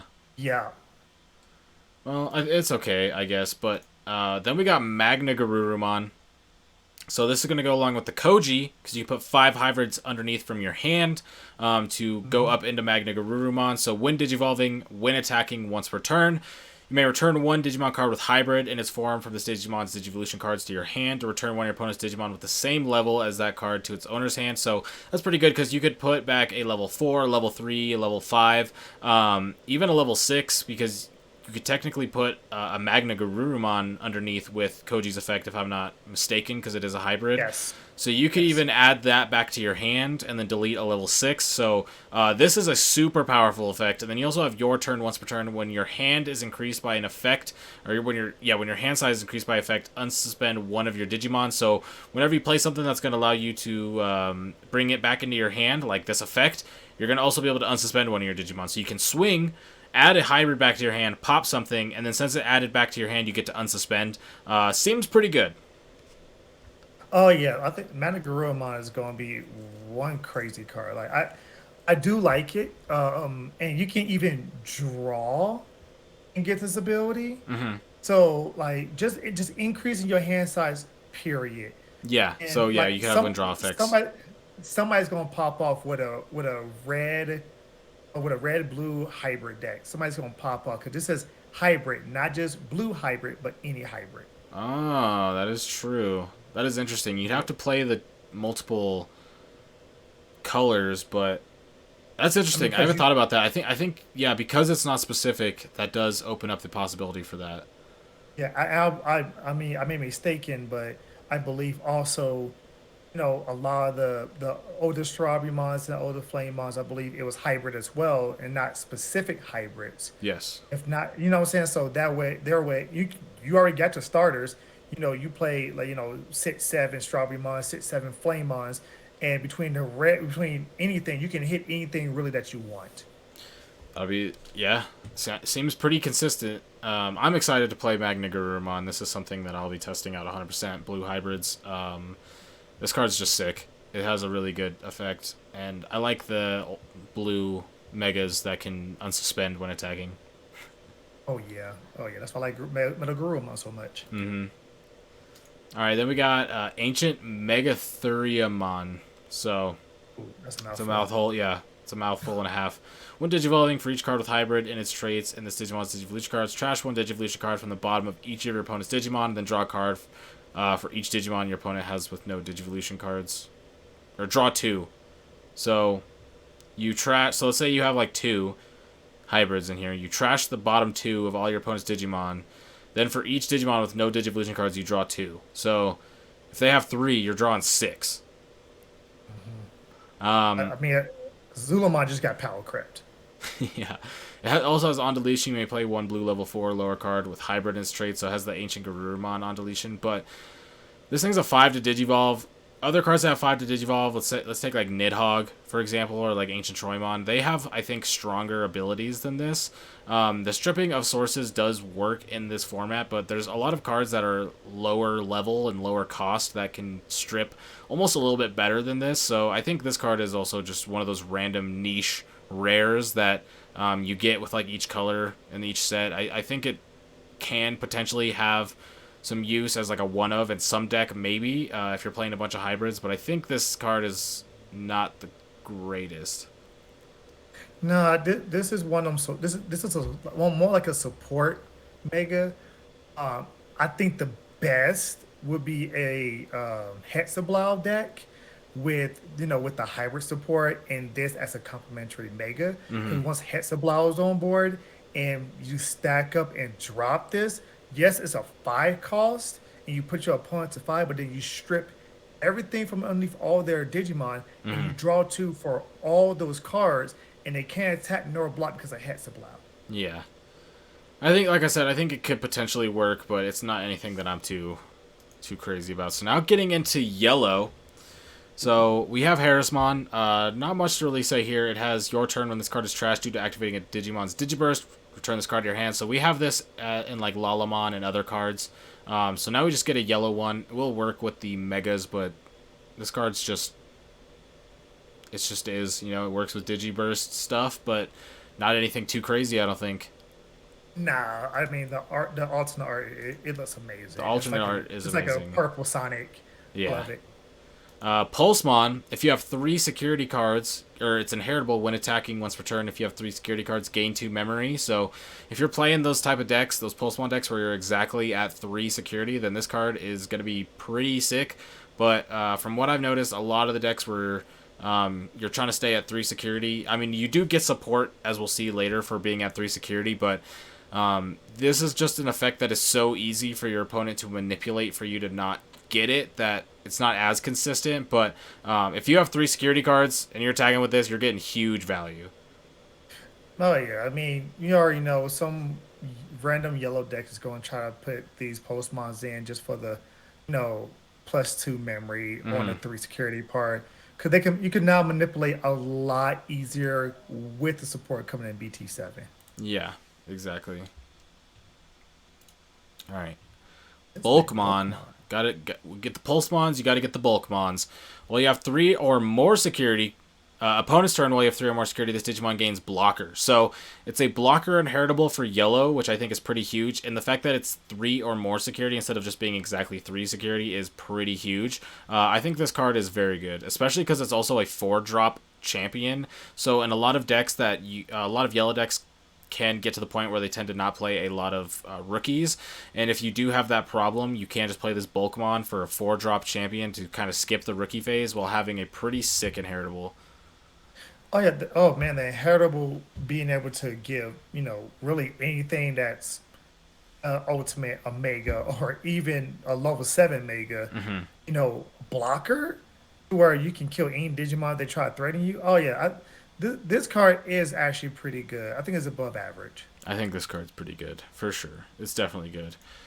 Philmon, going up in the Harrismon line. Main Digiburst 2, so getting some Digiburst support in the champion slot. One of your opponent's Digimon gains security attack -2. I think if you're playing Digiburst stuff, if you really want to get back the Harrismon, add back to your hand, then this could be okay. But as for the most part, I don't think this card is too good. It's for, and I see it as it's one of them things to where when you go up against a deck like a Justmon, or you're going up against a deck like Yeah. a Rare Greymon, a War Greymon, to where they can do multiple checks. If you can stun them out and they can bring up the megas, you can then just digivolve into their security -2. Okay, try to see how far you can go with the security -2 in your turn. I can see this working well with the Sakuyamon, just because a lot of those decks that want to be going for that, they usually chill in raising, and so you won't be able to affect them with this. But if you have Sakuyamon out and give them the security tech -3 when they raise, and they try to promote so that they can get around that, you can bring this out and kind of like stun them again with the Digiburst. The only problem with this is Digiburst 2 is a champion, so you can only do this on stacks that have eggs. Yeah, that's the problem with that. And if I'm not mistaken, that Yeah, the Digimon egg in this set it only minuses 1,000 DP to Yeah. one of their Digimon, which does nothing. Yeah, it does. It's not doing too much. I give this card a meh. It's meh. Yeah, it's definitely a meh. Then we got Kazimon. This is just yellow Lobomon. So this is the first hybrid. Not much to really say there. Yellow Lobomon. But then we have Zevermon, so another hybrid. 3 to Digivolve normally, but can, if you put it on top of a Tamer, it's only 2 to Digivolve. And then when Digivolving, if a card with hybrid in its traits or Zoe is in this Digimon's Digivolution cards, all your security Digimon get plus 3k DP until the end of your opponent's turn. I think the when Digivolving effect is okay, raising up your security, but it's the main thing is it's another hybrid, which is very important for this yellow hybrid archetype we're going to be seeing. If I'm not mistaken, Zoe increases your security Digimon by 3K. 3k So 3K plus on 3k is top of 6. 3K. So you're talking about that my 1,000 Gabumon can defeat most ultimates when they hit into security. Yeah, your everything you have is pretty stacked no matter what you have in security. It's pretty Th- big. Like This this, if is this like, like if you have, let's say they hit this, the Zephyrmon in security, that's a 12k and it's a champion. yeah, that's killing Megas, easily killing Megas. Oh yeah. Uh, it's funny because I feel like security control players are going to move away from the security control that we know now into this Zephyrmon Zoe hybrid type of security control. Yeah. Yeah, And this is going to be the more powerful strat. I mean, to be talk about it, we'll skip Boutmon for just 1 second because we'll talk about the Jet Sylphimon because I feel like with the hybrids we should talk about this really quick. This is one of the cards that should have probably been hit on the restricted list. Didn't get hit on the restricted list, but when you have a Tamer card in your Digivolution cards, when one of your Digimon with a Tamer card and its Digivolution cards digivolves into this card in your hand, reduce it for 2, so it's an ultimate that will digivolve for 1, and then when digivolving, if a card with hybrid in its traits is in its Digivolution cards, recover 1. So like we talked about earlier, being able to digivolve for 2 on a hybrid and then 1 into the ultimate, you could get up to your Megas very, very quickly, and you also get to recover 1, and there's no restriction like a lot of them are like you need to be 3 or less security, or even the promo Patamons at 1 or less. This is just you need a hybrid in its source, which is a very, very easy requirement to hit. Oh man, I just thought about something. So tactical retreat is a one cost, correct? Yep. So you can go from Zoe into Zephyrmon, Uh and huh. then now all your Digimon it's plus 3,000 DP. And Okay. going to Jet Sylphimon, then it puts you to 0. And you go ahead and stack one. You can then tactical retreat, put this on top of your deck, on top of your stack, and then now you're guaranteed. They're guaranteed to hit a Digimon with 10k DP, That's true. That's true. I and you feel like put them that's. at one. I feel like if that's like niche to a degree, if they have something bigger, then it's not going to help as much. But you definitely can just with tactical retreat, you can pretty much choose whatever you stack up. With the 3K with Zoe, you could put any like really anything. You just like Correct. even if you put in like something that's 4K, 5K, it's an 8K. So if they're swinging in with champions or ultimates, they're probably going down. Of course, but at the same time, if you're at 5 security, you're going to 7. You're putting them That at is one. true. You're recovering 1 and then recovering 2 is true. I feel like that's one of those things where it might be it's like it'll be like if you would attack and survive, you can put it on top. But I don't think usually we'll just digivolve up and then tactical retreat. You'd have to probably try to get the attack value. But being Of able to course. recover this and then just tactical retreat anything with the Zoe inheritable is pretty good. Either it's plus 3k or plus 6k. Either way it goes, you're about to die when you hit security. Yep. All right, so we went over Boutmon, but Boutmon, opponent's turn. When your opponent's Digimon attacks the player, if you have 3 or more security, unsuspend this Digimon. Um, I guess like you have the blocker inheritable, so if you block Yeah. and then they attack, and then you can unsuspend and block again. But for the most part, this seems niche slash potentially bad. Yeah, it's one of those things to where they had to do something have to do something crazy in Mm-hmm. a sense when it comes to building up because there's nothing like this in yellow yet. So it's like, oh, you can get blocker and you can unsuspend as many times you want if you three or more on your opponent's turn. It's like, yeah, that's fine, but my opponent's not going to attack me unless they get rid of my Mega. Yeah, I don't think this card's gonna see much use, just because I don't, I don't think there's enough support for it yet. It I needs a don't, I little don't bit more think, support. yeah, I don't think it's going to get any at all. I think the next card we're going to talk about going to get more support than this one. So Stefelmon, when Digivolving, if this Digimon has only one Digivolution card, you may place up to 2 yellow level 4 or lower Digimon in your hand at the bottom of this Digimon's Digivolution cards, then trigger draw 1. And then Inheritable, your turn. When this card is trashed due to activating this Digimon's Digiburst, one of your Digimon gains security attack +1. The Wind Digivolving is actually very good. And the Inheritable is very good for the card that we will talk about next. So potentially we just go over to that one. Mm-hmm. Okay. So keeping that in mind, we're going to go in Rasenmon. So when digivolving into this card from your hand, the memory cost of the digivolution is equal to the number of cards in your security stack. If you have 0 security cards, the memory cost is 1. So if you have 1 security, you're digivolving this for 1. So Good. that's pretty good. Main, once per turn, Digiburst up to 4. So you can choose up to 4 to Digiburst, and then give minus 3k DP to one of your opponent's Digimon for the turn for each card trashed.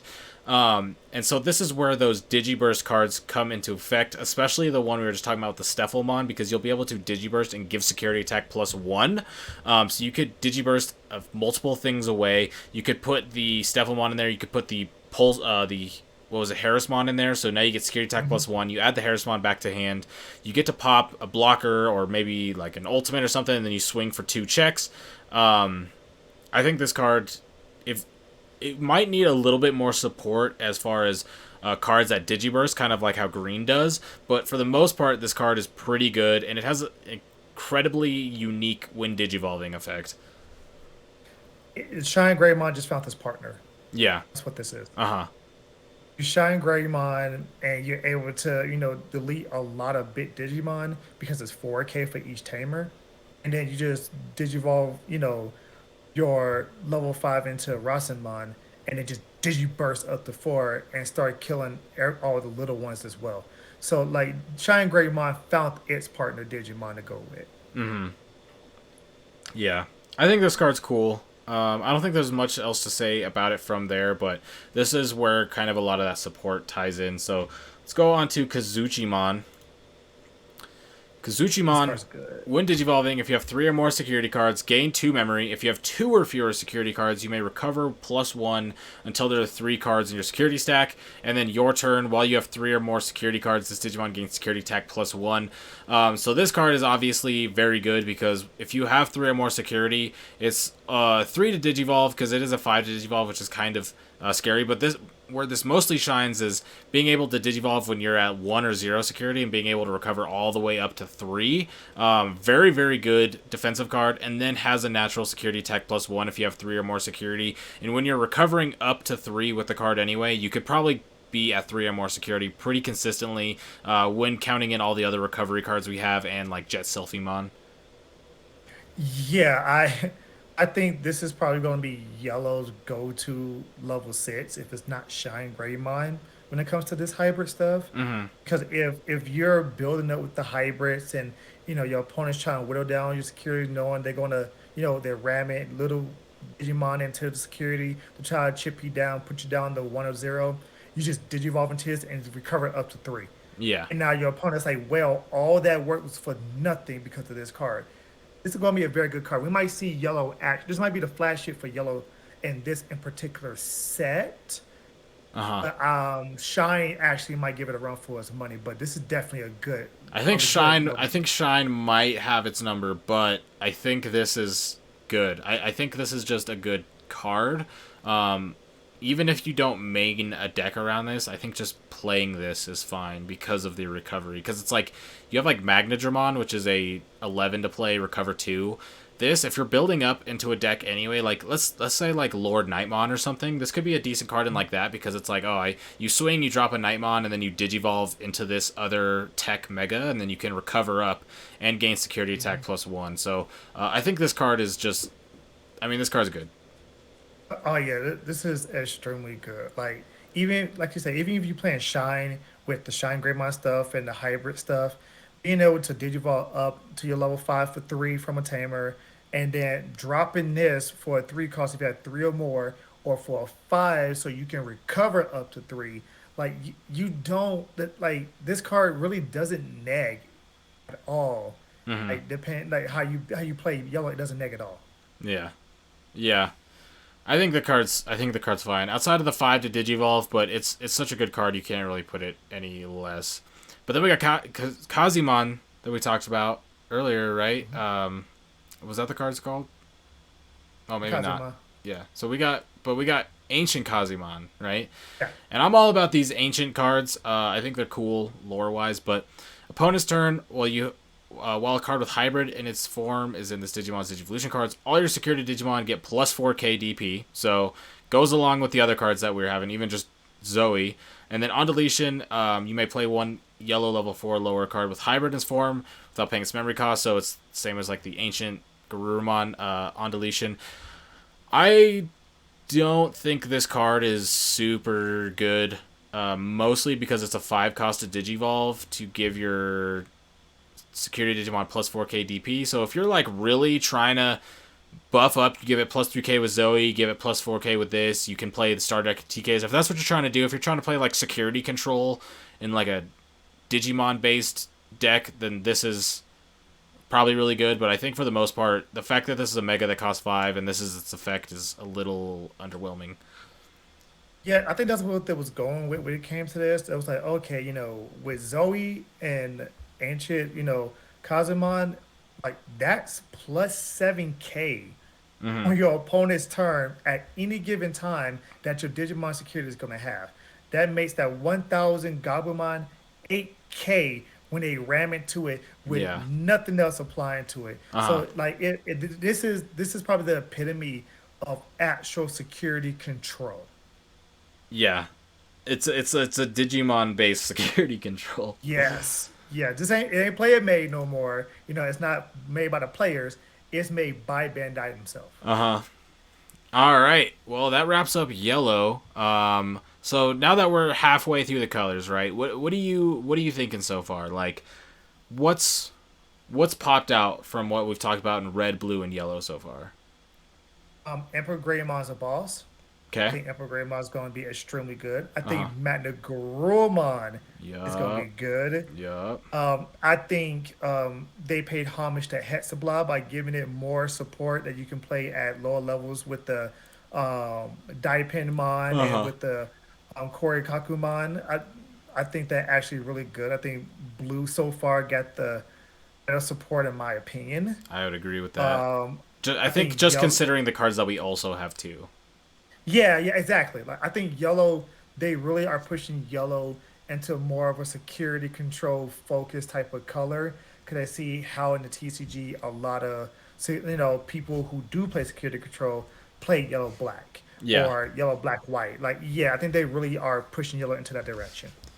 Yeah, I think I agree. There was also some very good cards in there, like the Aldemon's pretty good, the Strabimon, the Flammymon, the Huckmon. There's just all good support. So far, it just looks like a lot of good support. But like you said, Emperor, Magna, the the Tommy and the Kurikarimon, they're all pretty good. The Dai Penmon's very interesting, and I think the Waymon stuff is interesting in the way that like it's just interesting effect, I Some guess. somebody's gonna win a tournament with Waymon, Oh and they're gonna be boy. like, "Hey Prim, what you say about Waymon Yeah, again?" yeah, yeah, yeah, yeah, exactly.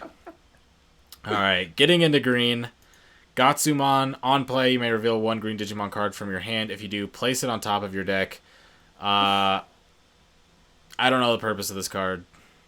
Good. That's so good. Why is it good? Okay, it's good because there's cards in this set and prior sets to where when you attack with a level 5 green Ah, Digimon, gotcha. you're able to Digivolve into that Digimon off the top of your stack if it's a level 6. Gotcha. Gotcha. Okay. Okay. All right. So So we'll good. get into that. We'll get into that. Betamon, and this Betamon gets an alt art, so interesting alt art choice. But on Yeah. play, reveal the top 3 cards of your deck. Add 1 green level 4 Digimon card or 1 green Tamer card among them to your hand. Place the remaining cards at the bottom of your deck in order. So this is kind of like just like a searcher like Strabimon to a degree, where you get to add a level 4, specifically a level 4 green Digimon or 1 green Tamer. So it's kind of a search card, but I don't think this is anything too crazy. The fact that it has to be specifically a level 4, it kind of reminds me of like Wormmon, but instead of being on deletion, it's on play. Yeah, this is a better Togomon. So Togomon when Oh yeah, Digivolve, look at yeah. the top three. It's a better Togomon in my opinion. Like you play this over that Togomon any day of the week. Yeah, that's fair. Tortomon, heritable. When attacking, you may reveal 1 green Digimon card from your hand and place it at the top of your deck to give this Digimon plus 3k DP for the turn. Um, Goes along with the Gatsumon, right? Yes, And and so if you're 100%. going for that, this is a good inheritable. Yes, that's good. That is real good. And then Beetlemon. So we got you may Digivolve this card in your hand on your wearing Tamers as if it was level 3 Digimon. So we got a hybrid here. Reveal when Digivolving, reveal the top 5 cards of your deck. Add 1 card with hybrid in its traits and 1 JP among them to your hand. Place the remaining cards at the bottom of the deck in your order. So you play a hybrid for 2, or you Digivolve into a hybrid for 2, and when Digivolving, you get to search out another hybrid and a Tamer. Specifically, it has to be the JP, but still pretty good value. Yeah, I really do think this is actually pretty good value. Like anything that says top 5 search, like that, and it's on Digivolution too. So it's not one of those things to where like, oh, you have to kill a Digimon, you Yeah. have to kill Uh huh. opponent's Digimon or attack. Like you just Digivolve in your turn, look at the top 5, get your 1 or 2 cards that you have among them, and then you be all good to go next turn. Yep. Yeah, I think this card's good. I think it's good value. The green hybrid, like we talked about, I don't think is as crazy, but this is just a very good card. It kind of just replaces itself as with a hybrid. Searches out a There's a Tamer. Searching the top 5 is sometimes better and sometimes worse than searching the top 3, depending on what goes to the bottom. But you get a wider variety of cards to look at when you look at the top 5. Yeah, when you Digivolve of a JP, this becomes a 1 cost to Digivolve. Yeah, yeah, So you basically play JP for 3, put you to 0, Digivolve for 1, and then draw a card, and then look at the top 5, and then search. So you put your opponent at 1 by just going to this Beetlemon. yeah. And then you could just play another JP or grab another JP and another Yep. Beatlemon. Yep. Exactly. Seems good. And then we got Metal Kabutarimon. I like this Digimon, how it This looks. artwork. Yeah, it's pretty sick. So this is another hybrid that you can Digivolve for 2 on top of a Tamer. And then when Digivolving, if a card with hybrid in its traits or JP is in this Digimon's Digivolution cards, suspend one of your opponent's Digimon with 6k DP or less. I think it's a decent card. It's just like you go in and you suspend a blocker type stuff. Or you can suspend Yeah. something that's like a rookie, or maybe it has like 4 or 5k. You can suspend it, swing into it with the Metal Kabuterimon. But I think this is just an okay card. I don't think it's anything too crazy. Yeah, no, this is one of them cards to where like either you play this to Digivolve on top of JP, or you play this to Digivolve on top of Beetlemon, Hmm. because you can do it for one, the memory choke your opponent. One of them type of things to where, yeah, you probably play 2 of these in the deck at most. It's not something you'll definitely max out on. Yeah, yeah. Then we got Mammy Tyramon. So when attacking, reveal the top 3 cards of your deck. You may Digivolve this Digimon into 1 green level 6 Digimon card among them without paying its memory cost. Place the remaining cards at the bottom of the deck in any order. So this is where the putting cards on top of your deck comes into play. Correct. Like there's I think there's a Kabutari, I heard a Mega Kabutari mine and EXO1 that does the same thing. We'll see another one coming up that's the same thing. So being able to stack your deck and going into sixes without paying the memory cost, or for very, very cheap, and then be able to get their abilities Hmm. and their effects is very good. This is what green is going to be heading towards. Yeah, yeah. and they already got a couple cards to support it as well. So, Hmm. last of the level 5s here, we got Rhino Kabutarimon. This is going to be able to Digivolve into a card with a Tamer in its Digivolution cards and reduce it by 2. So another hybrid, that's an ultimate that Digivolves for 1. When attacking, if a card with Hybrid or Insectoid in its trait in this Digivolutions card, this Digimon can Digivolve into a Digimon card with Insectoid or 10 Warriors in its traits from your hand with a memory cost of 3. So there was support for Insectoids in like EX1, so there's prior support to this. But essentially, when Hmm. attacking, you get to Digivolve into a card for your hand for 3, which I mean, if you have ones that digivolve for more than 3, you get a discount. But the when attacking is a very interesting time to digivolve. I think prior to this is the only thing that we have the Agunimon that goes into Ancient. Yeah. Well, there's some hybrid. Yeah, there's some hybrids, but I think yeah. It, with this, I mean, going to any except the way you think of like Hercules Kabuterimon, you think of Grand Kawagumon, you think of like those type of Digimon. You talking about the prior support that we have, being able to give something piercing. So you can attack one of your opponent's suspended Digimon, go into, maybe a Hercules Kabuterimon, get more DP, draw a card, be able to pierce, and then hit security. I mean, it has this tricks to the trade of what it wants to do, Mm-hmm. but I mean, there's other cards that do the same exact thing it does. This one is just from hand, while the other ones are from deck. So this one guarantees. Let me see. This card Digimon can Digivolve into from your hand. So this one is almost a guaranteed if you have the Digimon. The other ones are a RNG based factor. Mm-hmm. Yeah, that's true. Unless you put them on top, but Correct. it's pretty interesting. Getting into green level 6s, we got Saber Leomon. When Digivolving, this Digimon gets plus 5k DP for the turn, so it'll go up to 15. And then on deletion, gain 2 memory. I don't see this card ever really getting used, I'm going to be honest. Is there any Leomon that does not have an on deletion effect? I don't know. I don't think so. If it does, please let us know. But I think because the whole entire niche of Leo Head is he always dies, no matter Yeah. what, Yeah, yeah, he yeah. always dies. So I think every Leomon is going to have some kind of on deletion Uh huh. ability because it's paying Because they homage keep to the yeah, anime. they keep killing them. Yeah, Yeah, I don't think this card's that good. it's not good at Nah. all. Nah, we got Dino Rexmon. Sick art, first of all, but when Ooh, digivolving, suspend one of your opponent's Digimon. That Digimon doesn't unsuspend during their opponent's next unsuspend phase, so got a Puppetmon type ability there. And then your turn, this Digimon gets plus 1000 DP for each of your opponent's suspended Digimon. Um, generic. it's generic. It might have use somewhere, but I don't really see this being in any like highly competitive deck. I don't like. Sure, sometimes suspending one of your opponent's Digimon so they doesn't unsuspend is good, but committing an entire mega to it is kind of meh. If you're able to Digivolve and suspend one of your opponent's like key Digimon and then swing over it because you got buffs, then I can see it being pretty good. But I don't think this is like a Digimon you build a deck around. No, this thing is one of the things to where like if hidden potential wasn't at one, you would throw this in with maybe a Nihogmon type of deck or Yeah. something like that, and you'd be able to, suspend and attack over. You're all big and beefy. You don't have to worry about paying the Digivolution cost or Mm-hmm. four. But with hidden potential at one, nah, this is more generic. Yeah. Green level four. We're not saying it's bad. We're saying it's meh. Yeah. I think it's just meh. I think it's just meh. But Ancient Beetlemon, take it away, Dante. What you got? Ooh, What you got, Ancient Ancient Beetlemon? Beetlemon. So Ancient Beetlemon is an ancient inset 10 warriors Digimon.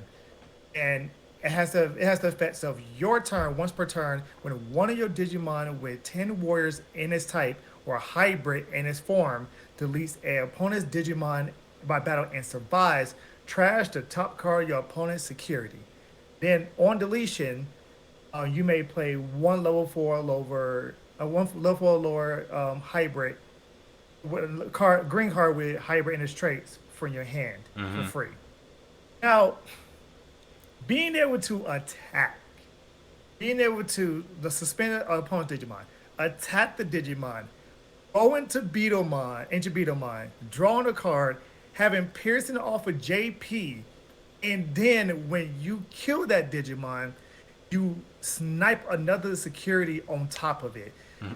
This is probably one of the better level sixes of green. I can even say this is top three because now you Interesting. can play around with suspending their Digimon and hitting into their Digimon and hitting them for potentially two security.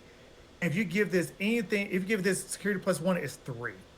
So this card is really good, and it's more like a surprise attack type of deck. Hmm. To where you, oh, okay, I'm gonna build up, I'm gonna attack this Digimon suspended. Oh wait, here's Ancient Beetlemon. Now let me go ahead and hit you, for one security, kill your Digimon, and then pop the top card of your security as well. So it's basically giving itself security plus one when it is deleting other players' Digimon.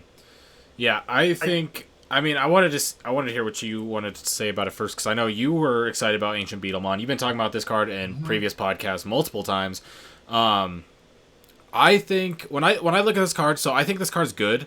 I don't see this being a card that you build a deck around. I see it being a side mega.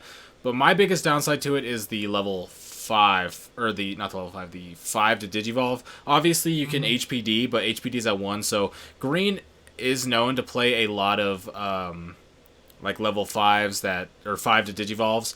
Nidhogg, Ancient Troymon are some 5s. And the thing about those, though, is they have like kind of immediate reaction. So like Nidhogg gets its Digiburst, puts things at the bottom. Yeah. Ancient Troymon goes into your opponent's turn, and then they attack and get their things suspended. As for with this, if you Digivolve into this, it's probably going to pass your turn, so you're going to have to wait to come back into it. And I think that's the Right. biggest downside to it, but I still think this is a really good card. I just don't think it's something that you build a deck around completely. I think it's something that you just play in a deck where you're playing hybrids and you're going to build up to 6 anyway. Yeah, this is one of the things to where you have to cheat this card out. That's what makes this card so good. That when you cheat it out for attacking and you digivolve for three from your hand, or Uh-huh. you stack it and you attack and you digivolve for free from the top of your security, you're gonna get this off, especially if you're hitting into security. Like I said, Uh-huh. it's like a peekaboo deck. It's one of those things to where your opponent won't see it coming, and they're like, okay, it's gonna kill one of my Digimon so I don't digivolve up. But then when you hit this off the top of your deck, or or your deck, and they see it coming, they're like, oh man, this is gonna hurt. Uh-huh. Now you pierce, hit the security off the top, and then be able to pierce through and hit another security. So Yeah. it punishes your opponent from being reckless with their Digimon's positioning when it comes to being suspended or unsuspended. Yeah, I think this card's interesting. I'm excited to see what comes of this once we get it here.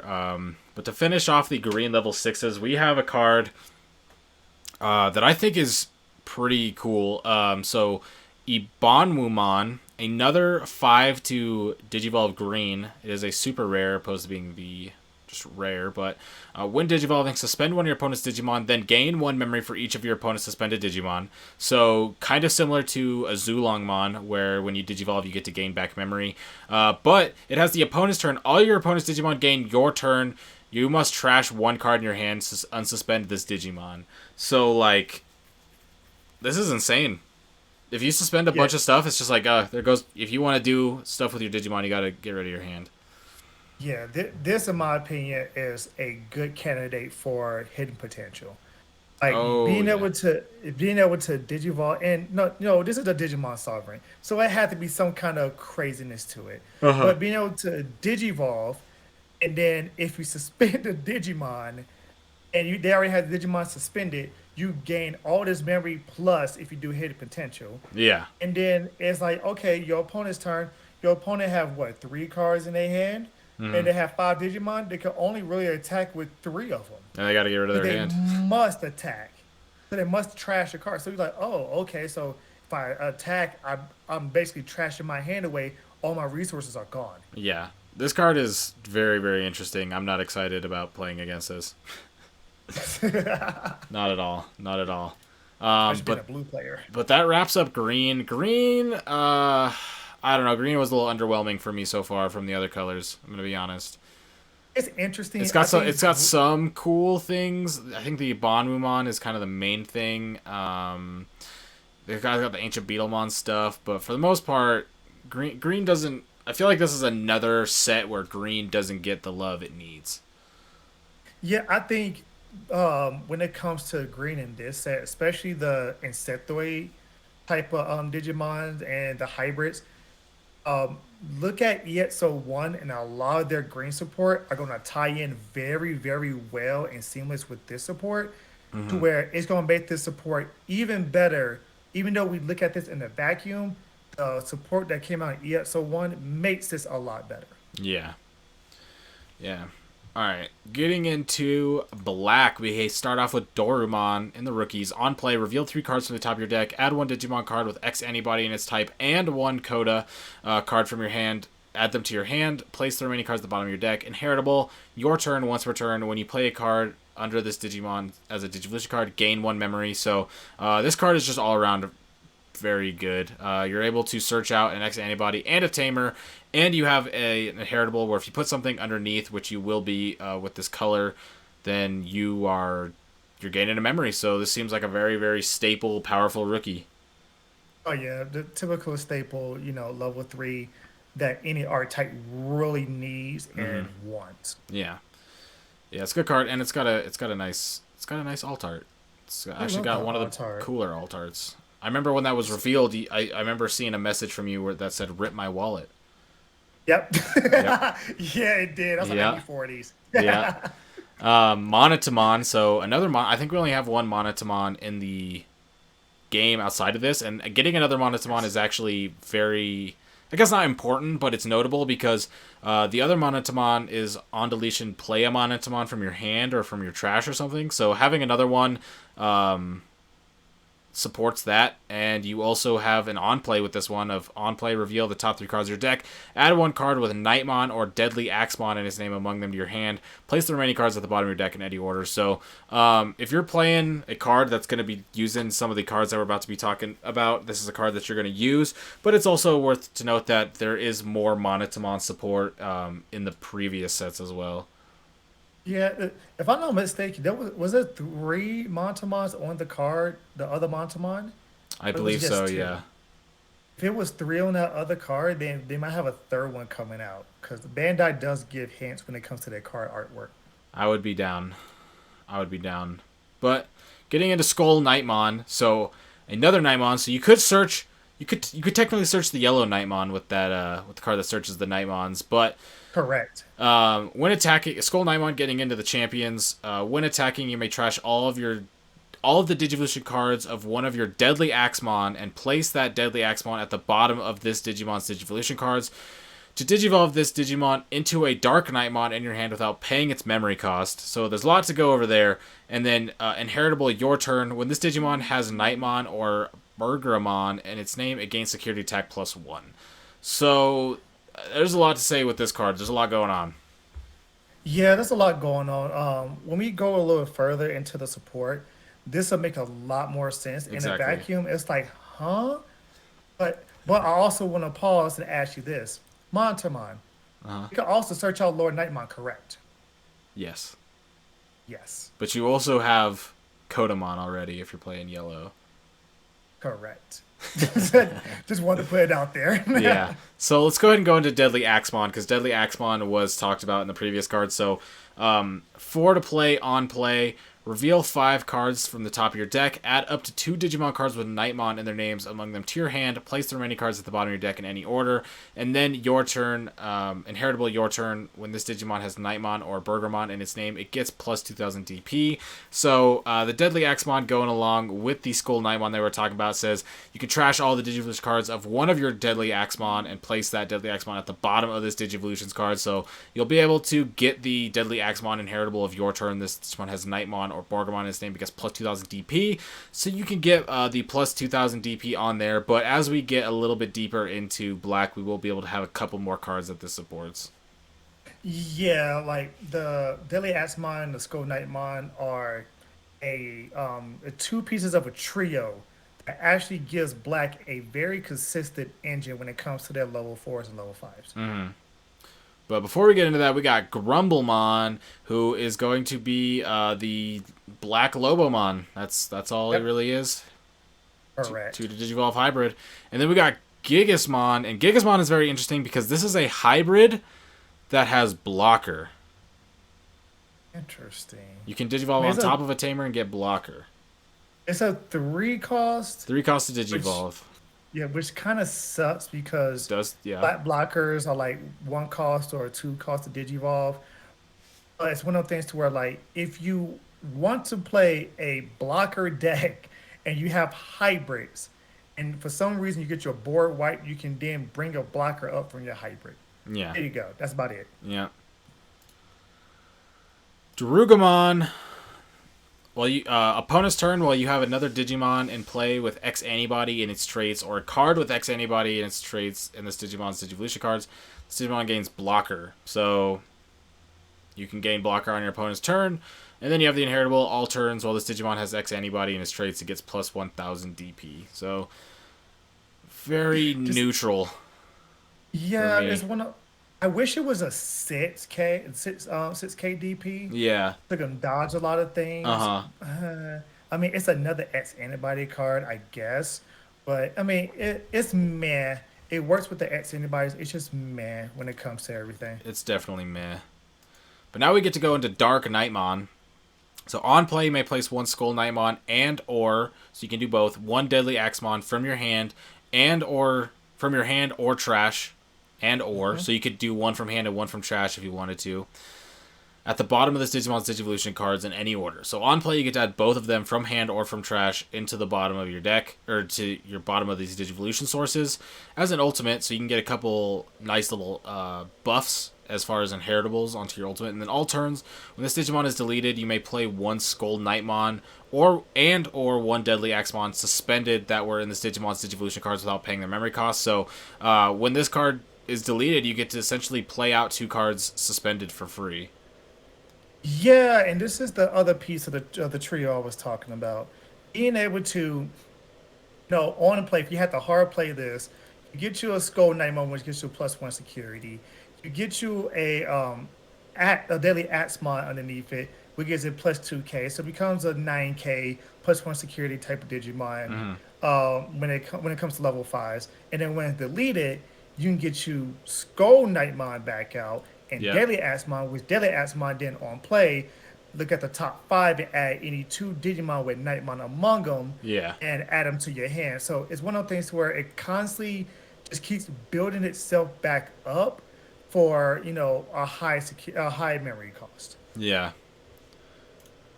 Well, So yeah, I mean, this alt art oh is man, it's fire. amazing. It's This alt art amazing. is Like insane. I honestly I wish they gave this alt art to Alphamon. This alt art looks so good. It looks very, very good. Then we go to Doru Greymon. So, if I'm not mistaken, most cards say that Doru Greymon doesn't count for Greymon cards. Correct. It's also one of them Greymon exceptions. Yeah. So when digivolving, you may put one black card with X antibody and its type from your hand at the bottom of this Digivolution cards. If you do, this Digimon can't be deleted by effects, and its DP can be reduced to the end of your opponent's turn. So, um, that effect is okay. It kind of keeps it there for the turn. It can, if you digivolve up past this, then it can be helpful in the mega stage. But we also have the inheritable of your turn. Well, this Digimon has X antibody in its type. This Digimon gains security attack +1. So another buff to security attack +1 in the ultimate slot for black, which I feel like they're at a couple now. Yeah, they're I think four overall. But just being able to give, something like a Alpha Mon security attack +1, and Oof. then, you can with the way X anybody works, you can put another one of these underneath it, get security attack +2, Mm, and with Alpha Mon's ability, anybody knows you can pay up to 5 memory to have a gain 5K DP, so it can really do some damage. yeah. Yeah, I think this card's just pretty all around okay. Yeah, yeah, I still give it I give it a little higher than a man. Yeah, you're right. It's an okay card. But next up, we got Darugermon, which also has a pretty sick alt art, I'm not gonna lie. Pretty fire.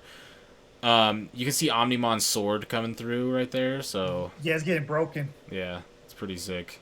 I like that. But we got your turn, so Mega, your turn. For each card with X antibody and its traits and your Digivon's Digivolution cards, this Digimon gets plus that 1000 DP, so it's at 11k DP right now, but you can't buff it up. And then when attacking once per turn, you may place one card with X antibody and its traits from your hand at the bottom of this Digimon's Digivolution cards. Delete up to your opponent's, up to 2 of your opponent's Digimon with play cost less than or equal to than this Digimon's Digivolution cards. So, Yeah, you can add another one in there, which is going to give it plus 1 DP, and then you can probably, because you'll be at, what, Egg, Rookie, Champion, yep, Ultimate, so you're at 4, and that'll put you at 5. So you yes, could delete up to 2 with a play cost of 5 or less at that point, right? correct. Okay. And then this is of course this is Alphamon's partner. This is Alphamon's this is Duromon's alternate, Digivolution besides Alphamon. Mm-hmm.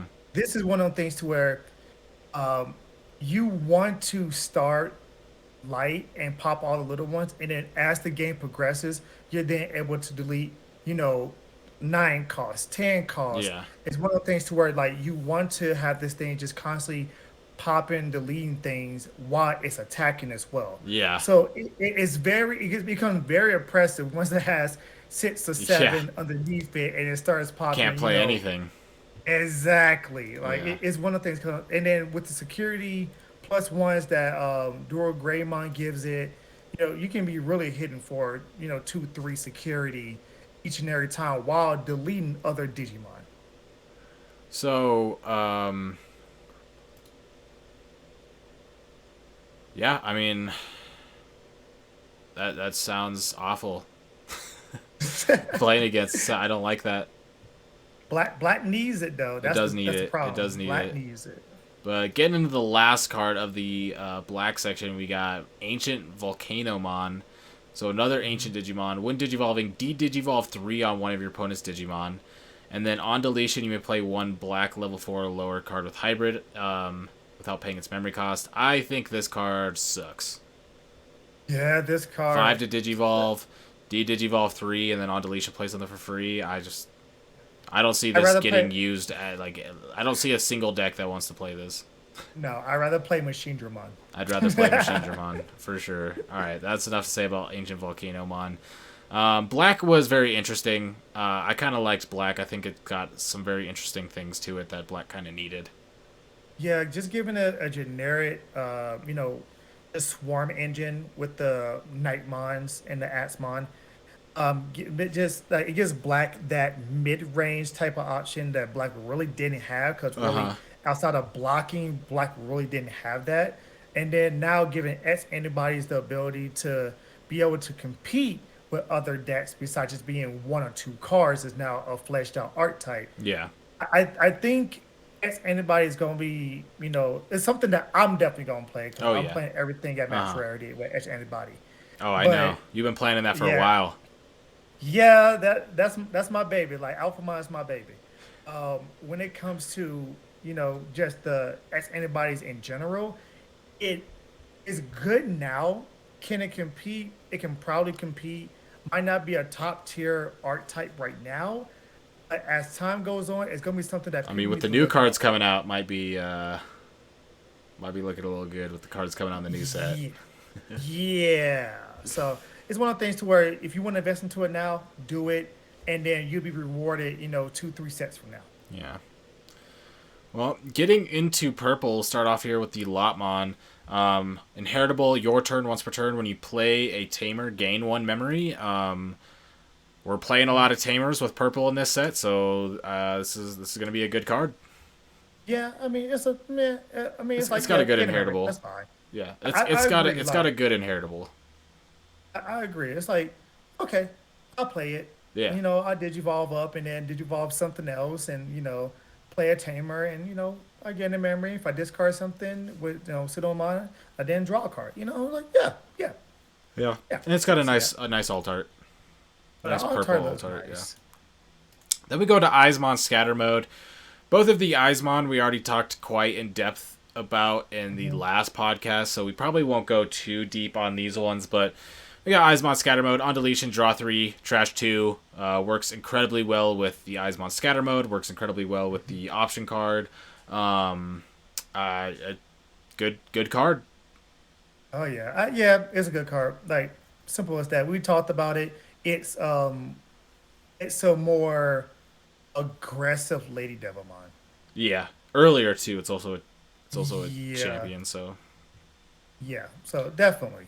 then we got Wendigomon coming over here just wrecking Andromon. But when Ye- digivolving, you may reveal the top 5 cards of your deck, trash all Tamer cards among them, place the remaining cards at the bottom of your deck in any order, and then heritable your turn once per turn when you play a Tamer, draw 1 card. So trashing the Tamers to play them from the trash later. With other support, and then we have another inheritable where you play a Tamer, you get to draw 1. So if you have Lotmon and you also have Wendigomon, you get to gain a memory, draw a card when you play a Tamer, and that's pretty good. Yeah, actually, I think it's pretty good. Like I said, like with the last card, with the last purple card I was talking about when the Tamer's in trash. Uh I huh. mean, it pays homage to the My Oldest Mod deck. It wants to play a Tamer out of trash, and there's not really that many ways outside of discarding it from your hand to get your Tamers in trash or getting hit by security and it doesn't activate. Mm-hmm. So it's one of the things where it helps you get the Tamer in trash to then play it later on to do other things. So Yeah. yeah, Yeah. Decent card.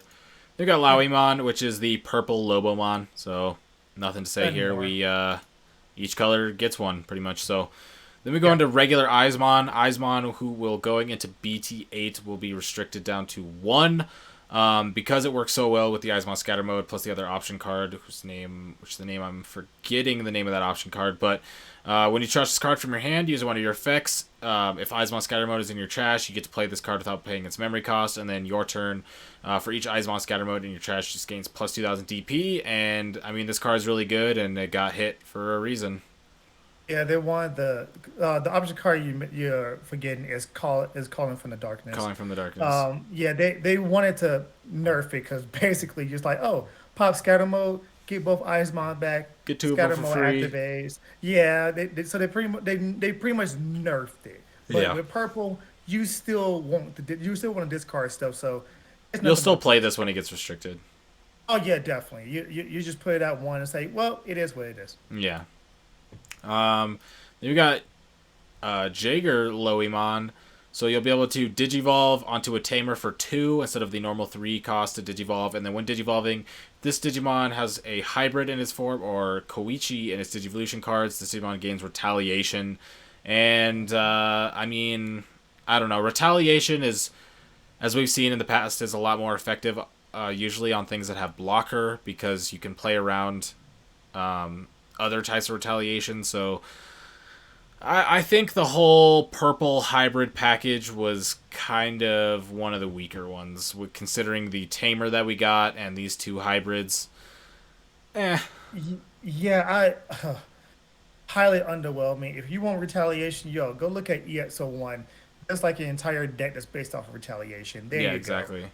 But the hybrid, the purple hybrids, I'm not feeling. I No, don't I'm think not. purple's gonna go into hybrids anytime soon. Yeah, I don't. Maybe you get an aggressive Titamon deck where you play some hybrid finishers, but you'd probably be playing the Loimon 2 Digivolve for 2 instead of playing this other one. I don't see it being used very much. Yeah, yeah, no, I don't see it being played at all. I think Titamon, OTK or Anubis Mod OTK is by far, the best, and you don't need hybrids when it comes to Yeah. those things. Nah, you're not playing very many tamers either in those lists. Yeah, not at all. Like three or four at most. But then we get to go ahead and go into Antilamon. So when digivolving, you may play 1 purple tamer card with a play cost of 3 or less from your trash without paying its memory cost. So starting to get support from the playing tamers from the trash. It has to be a 3 cost or less. So you're probably playing Koichi out of this.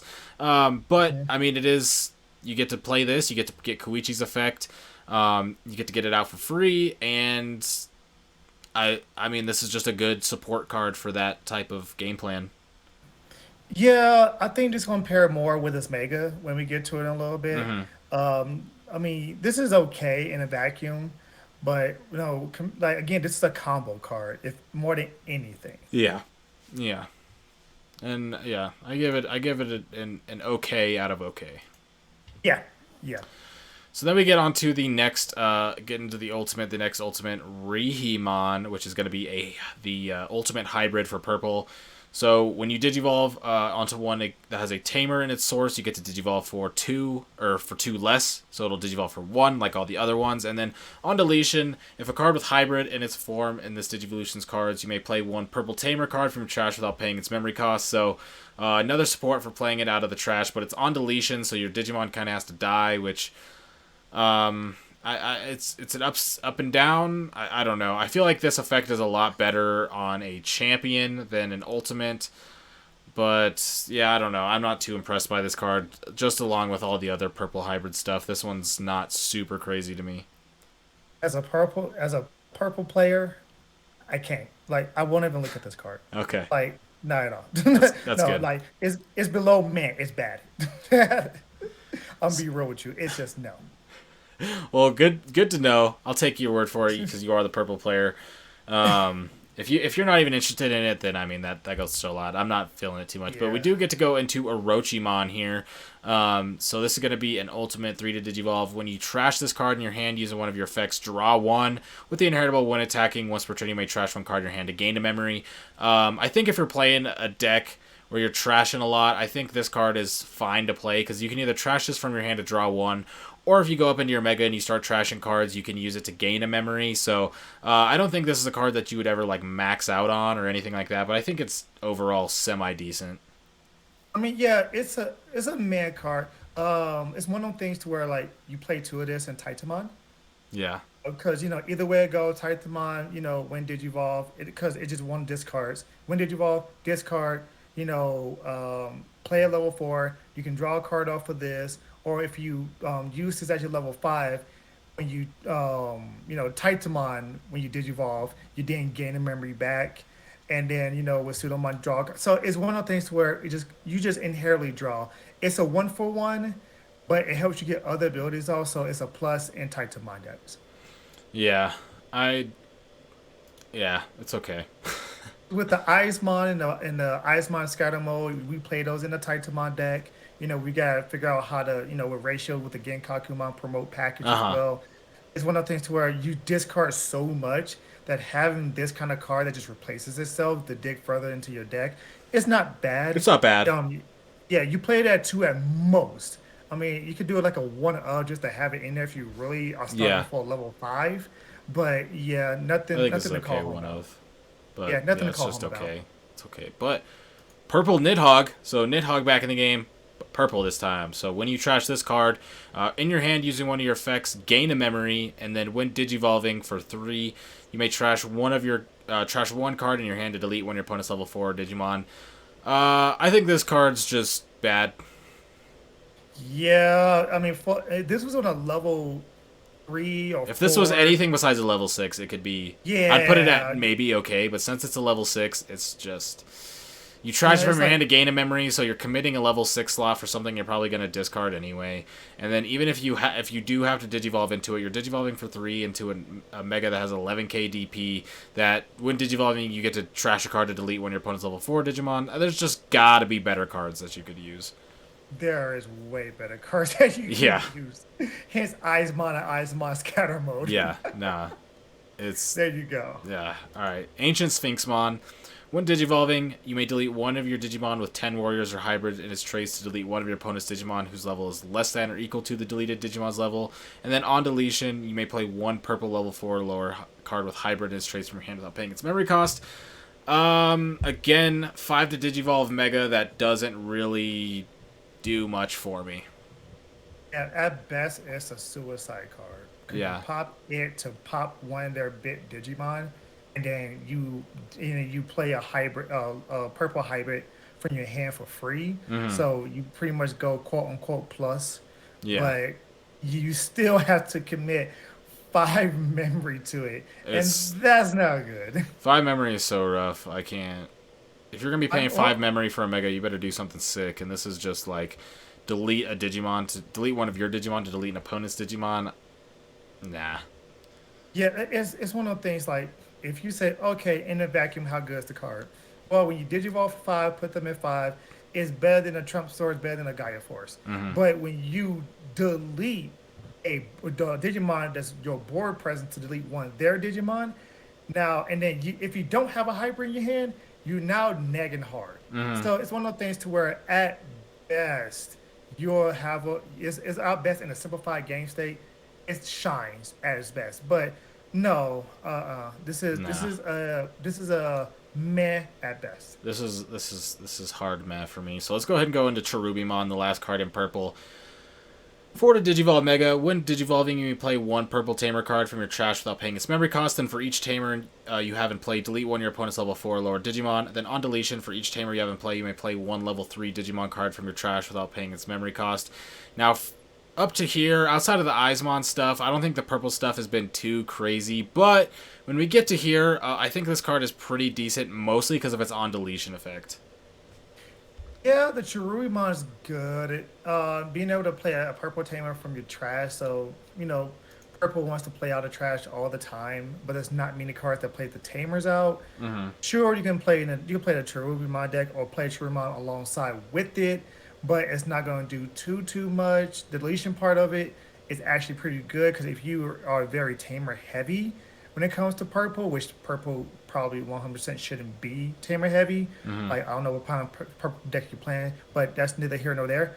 You can then swarm the field with level threes, and then on deletion, if it still happens to be your turn, you have a Nubismon out that can always swing, and Mm-hmm. uh, but it's Yeah, this too with a much. Nubismon is gnarly. Yeah, like it's one of those things to where like building this with the Nubismon with the Cherubimon, I believe they can go hand in hand really easily because it wants to delete itself. Mm-hmm. You can self delete, bring two of the 4 and 5s back, and then be able to play all these threes, get their abilities, and then be able to swing in with a Nubismon. It really is good. It really is good. It It is. just has to be paired with a very good Digimon and be built very good in order for it to shine. Yeah, it's a good card that needs support, but I think for Yes. the most part, if we look at purple, like somebody in the Twitch chat said, purple got semi shafted in BT7, and I gotta agree, Did they get semi shafted? They get hard shafted. hard shafted. outside the Eismon, there's nothing really you gonna play up in purple at all. Like maybe the Lopmon is fine. Yeah, Like you can play the Lopmon, but then Lopmon and the Eismon, you really don't have anything else you can write home nah, when it comes to purple. nah. So we'll go ahead and move on into the few white cards we have for the sets. We'll start off with Neemon. 3-drop white rookie on play. Play a Tamer card with an inherited effect from your hand without paying its memory cost. And then all turns, once per turn, when your Digimon with a Tamer card and its Digivolution cards is deleted, you may play a Tamer card from your trash without paying its memory cost. And this card is just good. This card's Yeah, this busted. card's nuts. Jeez, playing a tamer hybrid, Mm-hmm. and then when your Digimon deleted that has a tamer card underneath it, you play that tamer right back. Yeah, yeah. Come on. I mean, So this. Tommy, Yeah, I mean, it works for like every color. It brings it back. It's just, it's this is just objectively a very good card. cheat, and then on top of that, it's for 3 calls. So if you have a memory tamer out, it's still your turn. You can then Digivolve up into a 4. You can play another 3. You can do so much. Like it doesn't really end your turn with a memory tamer at Mm-hmm. all. Like this card is going to be in every hype. If you're not playing 3 or 4 of these in every hybrid deck, I'm sorry, you're not playing it correctly. Yeah, I mean this. It's a good card. We'll see it a lot for sure. And then there's a kind of companion to it, if you will, the Bokomon. So you get to reveal the top 5 cards of your deck, add 1 card with hybrid in its form or 10 warriors in its type, and add 1 tamer card among them to your hand. Place the remaining at the bottom of your deck in any order, and then when a tamer digivolves, so you put a hybrid on top of a tamer, you get to gain 2 memory. So I mean, you have Bokomon, you have Neemon out. You get to so you get to search, and then you get to digivolve. Let's say you digivolve into a 2-drop hybrid, and then you get to gain 2 memory. So you digivolved it for free. Then you get to attack, and then if it dies, then you get to play the tamer out again for free, and so on and so forth. This is so. This duel right here is extremely busted. Hmm. Being able to like this gives hybrid so much synergy and so much consistency. And on top of that, these two cards together, like that red blue hybrid deck I was talking about earlier, Uh huh. you can feasibly play it at a very, very consistent level with these two cards. Like Yeah. it really is just amazing to be able to search any 10 warriors or any hybrid, period, and be able Yeah. to play any of the tamers, like, basically for free, a Yeah. paying a three cost. Yeah. No, this card's insane. It's definitely a staple. Both of them are probably staples. We'll see these a lot. But not like overbearingly good. They're just really good. They're really good for they support what they support extremely well. Yeah. Yeah. That's true. Then we got a couple new Sistermon. So we got Sistermon Blanc Awakened. On play, you may place one Sistermon Blanc from your hand or trash to the bottom of this Digimon's Digivolution cards to trigger recovery +1. So we're giving recovery to essentially like Jesmon decks, and or just any deck that's running Blanc, which you could run in like Rail Knight Control or anything where you want to be buffing up or supporting Royal Knight cards. And then you have on deletion, return one card with Jesmon or Huckmon or Sistermon in its name except Sistermon Blanc Awakened from your trash to your hand. So new Sistermon Blanc support, you can now search out more cards with Sistermon. And it gives you a recovery, which is very interesting. But this is one of those cards where I feel like once Savior goes down and once Jesmon's usage goes down, this is going to get hurt a lot. And you're going to kind of, with the new starter deck announced that's going to have the Ragna and the Jesmon, you're going to kind of need that to bring Jesmon back after the Savior Huckmon limitation for this card to really do anything. But up until BT8, we still got this Sistermon Blanc Awakened, which is going to be a pretty sick buff for Jesmon. Yeah, and okay, I just noticed this. This is weird. I just noticed this. This is a two cost Digivolution on top of a three white. It's not even a level Yeah. four, it's a level three with 5k DP. Yes. Interesting. Yes, But which yeah, is being also able interesting to because if you keep this in mind, you could digivolve this on top of one of your other Sistermon Blancs or whatever, but um, you can still bounce this back with like Kendo Garurumon or like Forbidden Trident. Yeah, like this, like you definitely don't see this in just my decks because when they spit it out, they can keep on getting recovering security and Well, you'll not be able being to get this on play for free with Jesmon's Swing. yeah, like 100%. And then if I'm not mistaken, is it the System on Blanc, the other one, give everything blocker, or is that System That on is Blanc. Seal? Yep, that is Blanc. Block. So yeah, like this being a 5k blocker is not bad, especially for just mine. And then you're able to return the just mine, Hawkmon, System mine, from your trash to your hand, so it gives you recovery.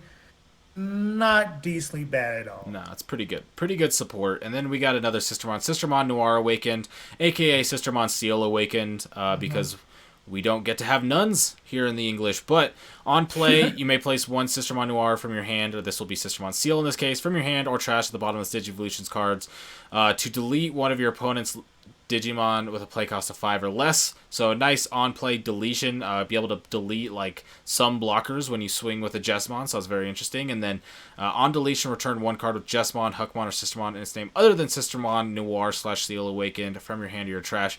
And this is also a level 4 that is a 2 to Digivolve on top of white level 4s. Yeah, you know what? It's a pretty good card. Being able to delete a Digimon with 5k or less, so them cheap, blockers that come out, or those pesky level threes that might, give you some trouble. Being able to delete those on with the on play, attacking with Justmon, making life a lot better. Oh, I mean, it's a good card. It's a Yeah. good card. It's a good card. I think it's okay. I don't think there's really much else to say about these Sistermons. They are just support to Jesmon. We have the other Huckmon too, so just getting more Huckmon and Jesmon support before it dies. Yeah, true.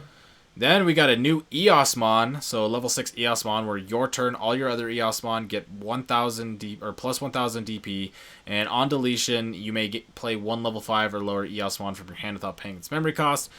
I've talked about Eosmon in a few of my videos. I think we probably even talked about it in the podcast. I think Eosmon's a meme. This is support, but nothing that's going to save it. It's just Eosmon support. Yeah, it's one of the things to where I even tried out Yasmon. Yasmon is more of a level 4, level 5 spam deck. You get one on board, you attack, you put another one, you consistently just, spam out the boards and stuff like that. And then the other one's a level 5, which the other one's a 5 cost to Digivolve, which is so much better than this one. Yeah. And even that one's not that good. Uh-uh. So yeah, it's one of those things to where like you take your locals, you might do pretty well in locals, especially if nobody's seeing it coming. It's a highly aggressive deck, but it, you have to play a level 5 and hope it doesn't die in order to get it rolling. 'Cause Yeah, if and it's it also dies, just then you Eosmon's going to be very slow now and still slow in this format as well. And this doesn't speed oh it up at all. nah. If this was something like on your turn when their attacks plays two Eosmon, If the one on or one deletion was attack a with your win hand. digivolving, Oh yeah, that'd be a then lot better. it would be way better. I But agree. I think That'd it be a lot sucks better. because it's on deletion. Who does that? Who Like does that? it's uh, gonna be so much better. all right, well, now we can go ahead and get down into these option cards. And then we'll have a few surprises after the option cards, but we'll go ahead and start with the red option cards. It looks like we got 3 of each color. So we got Flame Memory Boost. We had the generic Memory Boost, or the set Memory Boost for 3 of the colors. So now we get some more Memory Boost. We have Flame Memory Boost. So main, one of your Digimon gains Security Attack +1 for the turn, and then Delay, gain 2 Memory. I think getting another Memory Boost is nice. This one isn't as crazy of an effect. You will be able to see this in more aggressive decks, even like the Agumon type stuff now would be able to benefit from this, but the fact that it's a memory boost makes it a pretty decent card and highly viable to play in a lot of decks because of the delay. Oh yeah, I do agree. I mean, honestly, I feel like Jesmon players should play both memory boosts when this comes out. They should play this one and they should play the other one. The other one just to try to dig for your parts that you need. This one to give you +1 security, and they both are delay. So yeah, I mean, me personally, if I was just my player, I'll play 2 and 2 and make sure I will always have some kind of memory because 9 times out of 10 they can't find their memory tamers. Yeah. So why not just play the memory boost? Why not? Exactly. Yeah. Next, we got Fire Drake Strike. Main, choose one of your opponent's Digimon. Choose one of your Digimon with hybrid in its form.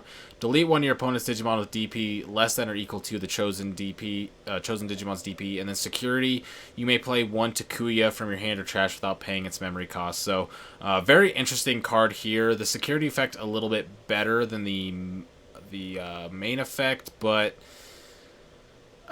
it has potential. If you're playing like big hybrids, right? You can target your Emperor and be able to delete like pretty much anything outside of like some megas, I guess, and level 7s for the memory of 4. So I think it's an okay card, but I don't think it's anything crazy. No, it's an okay card. I even thought about Aldermon. Aldermon becoming, Yeah. 12K on your turn, 14K with Takuya. That's You'll be true. able to Yeah, delete yeah. anything. Yeah, like just like being able to delete anything in the game outside of at that state outside of Omnimons, the high end Omnimons. Yeah. Like Most yeah, things that are going to be relevant though are going to be deleted for 4. correct. And yes, I think if you're playing a Emperor Greymon deck or a hybrid deck in general, you're going a red hybrid deck that is. Yeah. You're going to be playing this over Gaia Force because this actually hits Probably, things. yeah. Yeah, this hits things for a cheaper cost that Gaia Force can also hit as well. Yeah, that's fair. Last red card is going to be Gigastorm, which is going to be main delete up to 2 of your opponent's Digimon with AKDP or less security. Activate this card's main effect. I mean, we have like Atomic Blaster, which deletes stuff up to 8k or less, but it can be like Yeah. split. This is just 2 of your Digimon. I don't really see this card getting used. If it was a 4, if it was if it was a 5 cost, it'd been a lot better. But being Yeah. a 7, like you might as well play Gaia Force. Yeah, you might as well play Gaia Force. I don't really...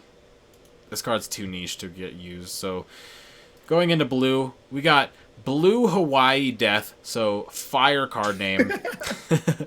With Dai Penman here. But amazing card name. It's probably one of my favorites. So hilarious. But main, for the turn, one of your Digimon gets plus 3,000 DP for the turn and can also attack your opponent's unsuspended Digimon with no Digivolution cards.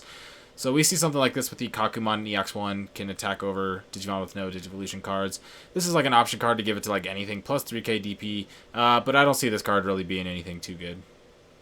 Now it's one of those things to where like, you know, if you need to get over a problematic Digimon that's like just massive and they have it, unsuspended, then yeah, you play it as give it 3,000 DP, attack, kill it. Okay, problem solved. Yeah. That's literally it. That's literally Yeah. it. Starlight Velocity, 3 to play. Main, you may play one Tamer card or one Digimon card with Hybrid and its traits from one of your Digimon's Digivolution cards as a Tamer or another Digimon without paying its memory cost. Security, you may play one Koji from your hand. So, this is like a... This is like, what's it called? Man, what's the option card that plays sources? Kaiser now. Kaiser Nail, yeah.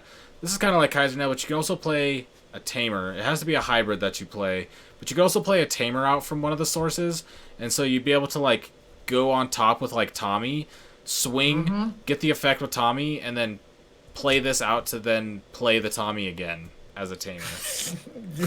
That's exactly what I was thinking of when I was looking at it. I was like, this is a Tommy buff. What is wrong with people? Yeah, exactly. I don't know how much use this card will get, but it definitely has some use.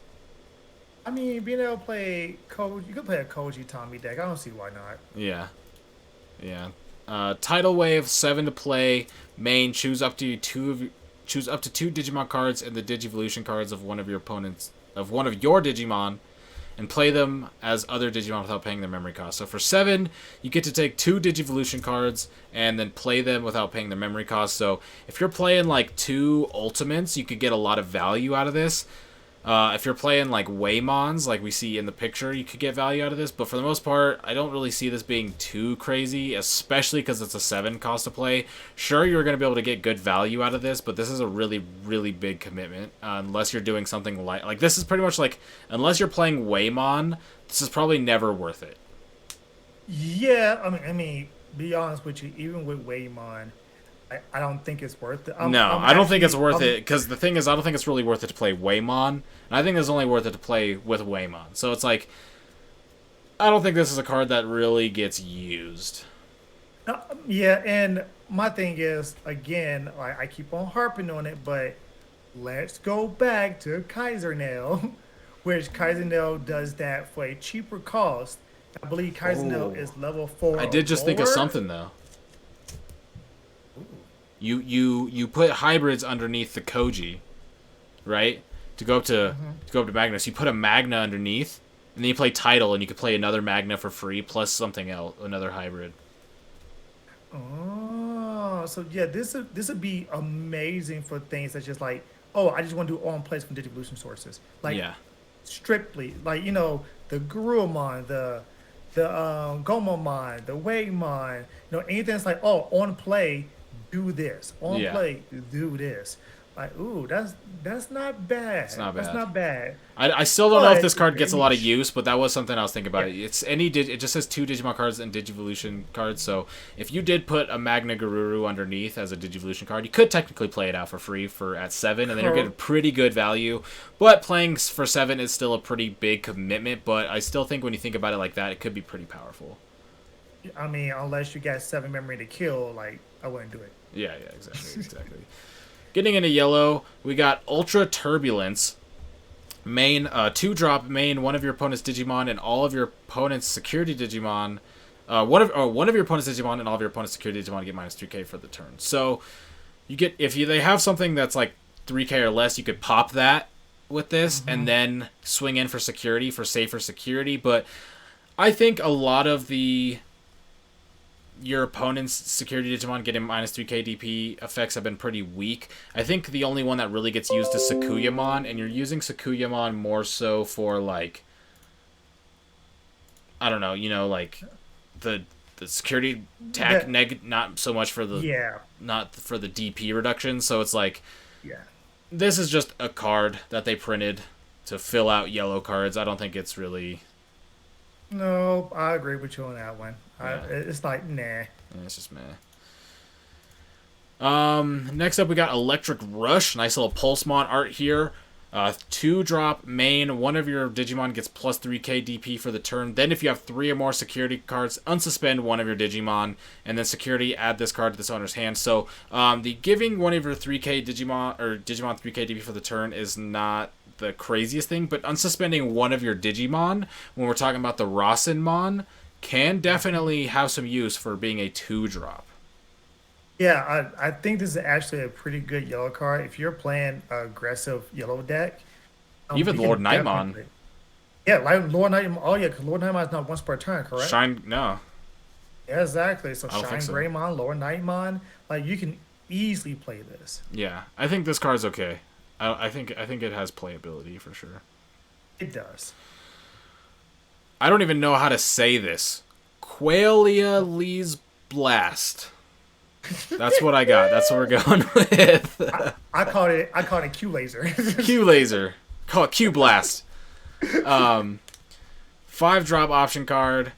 When using this card from your hand, its memory cost is equal to the number of cards in your security stack, so it can be cheaper than 5. Main, one of your opponent's Digimon gets minus 3k DP for the turn. Then, one of your Rasenmon gains security attack plus 1 for the turn. Security, add this card to the owner's hand. So, you can give your Rasenmon security attack plus 1, but for at the cost of 5, or I guess it can be less than 5. If you're at like 3, maybe, but even then, I don't think this card's like super crazy. I still kind of like the other 2 drop option a little bit better.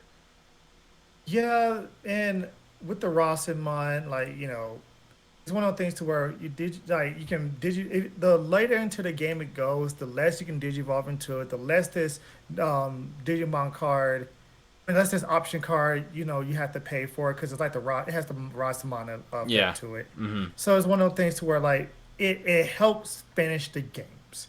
That's what Yeah. that is. This is a game ender. That's Yeah. all this card really is. Yeah. All right. Getting into green, we'll start off with Thunder Laser. One to play option card main. If you have a Digimon with hybrid or 10 warriors in its traits in play, suspend one of your opponent's Digimon. Security, add this card to the owner's hand. So it's a needle spray that costs 1 that doesn't have a security effect and needs to have a hybrid or 10 warriors in its traits. I think this card, since we're in a hybrid style meta, is okay with the 10 warrior stuff, but I still don't really see this card being used too much. I still would probably, in most times, rather pay the 2 memory to play like Flower Cannon or Needle Spray, so that way you can also get the effect in security. I'm not too impressed by this card. I mean, yeah, I don't know. I kind of like this car a little better than you do. I personally, when it comes to playing around with green, I think Flower Cannon is good, but Flower Cannon only gets maximum value in security, while Needle Spray suspends one, adds to your hand, and then this added to your hand as well. So it works you for being a more aggressive green type of deck. That's Yeah. what this does. That's Yeah, what I Green think Hybrid it wants to has do. restrictions, which is kind of the thing, but I think it could be okay because it's a one to play option card. Right. All right, we got Dino Memory Boost, the green generic or non the set memory boost. Main, spend one of your opponent's Digimon, then place this card in your battle area, and then delay gain 2. So it is a memory boost that is essentially just another suspending Digimon. Yeah, it's just a memory boost. That's all it Yeah, is. it's just a memory boost. I think That's it. that's it. That's it. Yeah. Mugen, Yeah. 4 to drop option card. Main, suspend one of your opponent's Digimon. That Digimon doesn't unsuspend during your opponent's next unsuspend phase. Security, suspend one of your opponent's Digimon. Now this is a card. I'll give this. This is a Digimon card that I can respect. Yeah, I mean, especially when you hit off security, it can stop you from really like Because dying the in that fact that it fight. has the security effect of still being able to suspend a Digimon like Flower Cannon does is nice. You are paying more when you hard play because it's a 4 cost, but they don't get to unsuspend during your opponent's next unsuspend phase. So for decks that need to like attack, like we'll just go to Lord Nightmon as for an example. That deck kind of operates after you being able to attack. So Right. if they can't unsuspend it, I think it's an okay card. I don't think this card's anything nuts. I don't think it's anything crazy. But out of all the option cards we've seen so far, I think this is probably one of the better ones.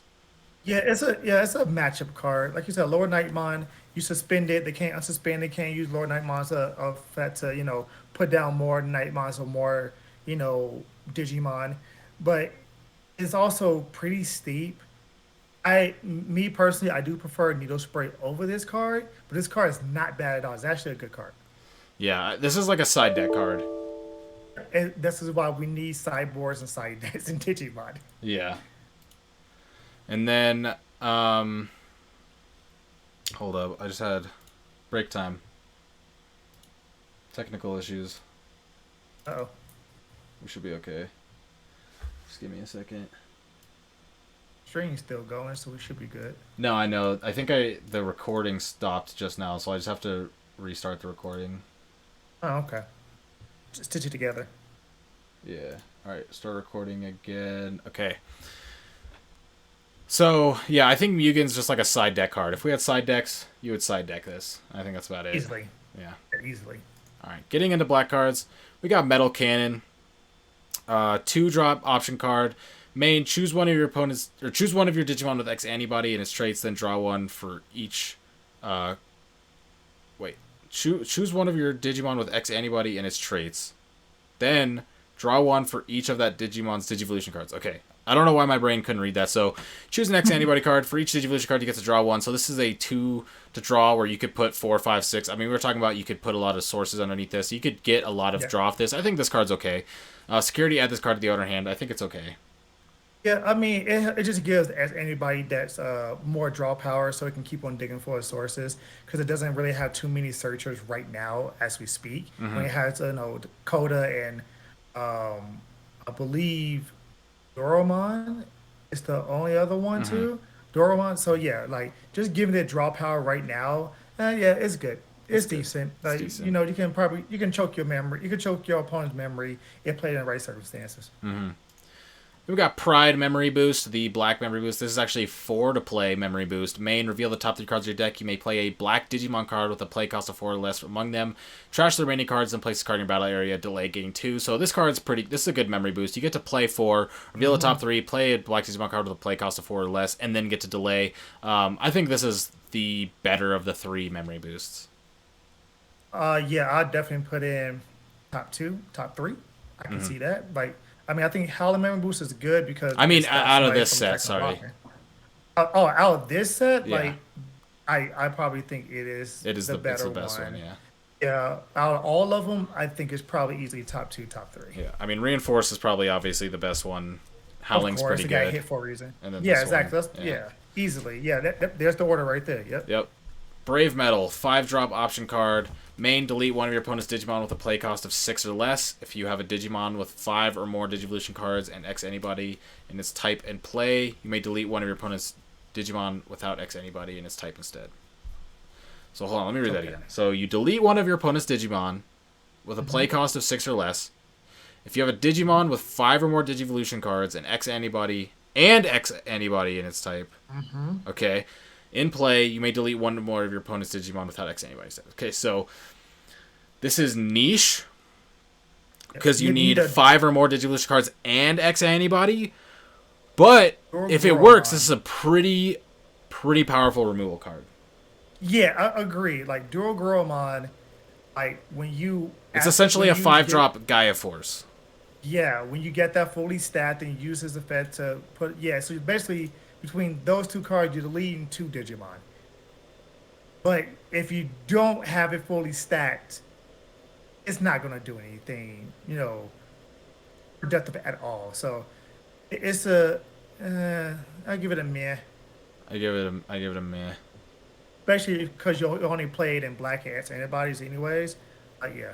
Then we get to go into purple option cards. So we get to talk about the one we were talking about earlier. Calling from the Darkness. Main, delete one of your Digimon and return up to 2 of your purple Digimon cards from your trash to your hand. Security, add this card to the owner's hand. And we already talked about this pretty in depth in our ban list podcast, but the reason this is really good is because of the Axemon scatter mode. They are going to be getting hit on the ban list, but this is still a very powerful card. Dante wanted it hit over the Axemon, but yeah.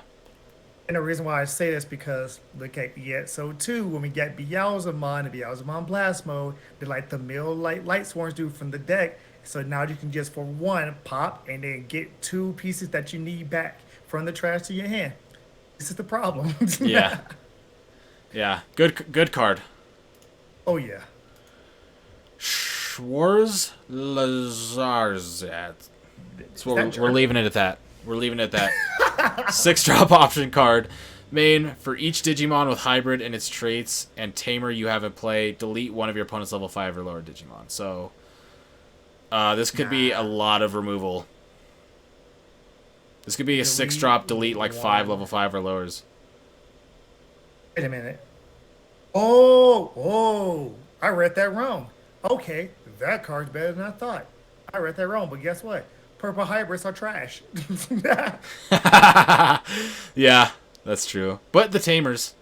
Counts as tamers too. Yeah, But, yeah, yeah. that's I think it could be a potent removal card, but not anything crazy, because the hybrids suck.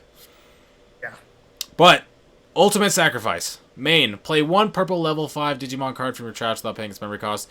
If you have 10 or more cards in your trash, you can play one Digimon card with Lucemon in its name without paying its memory cost instead. Security, activate this card's main effect. And now, there's a little reason why this card's pretty good. And it's something that we haven't quite got into yet. But I think we can come back to Ancient Evolution. Let's go ahead and talk about Lucemon Chaos Mode really quick, right? Oh yeah. Your Lucemon can Digivolve into this card in your hand for a memory cost of 7, ignoring the card's Digivolution requirements. So we have yellow Lucemon, and this can Digivolve Yep. into the purple Lucemon for 7. It doesn't matter.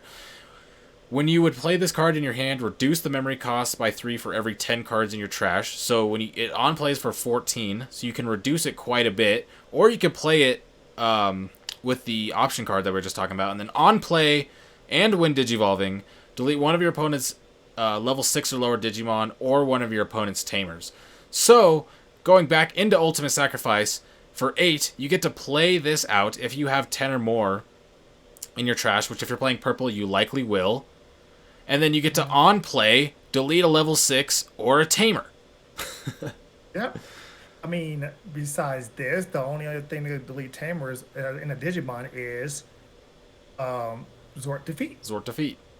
And I'll delete. So that's why this is good.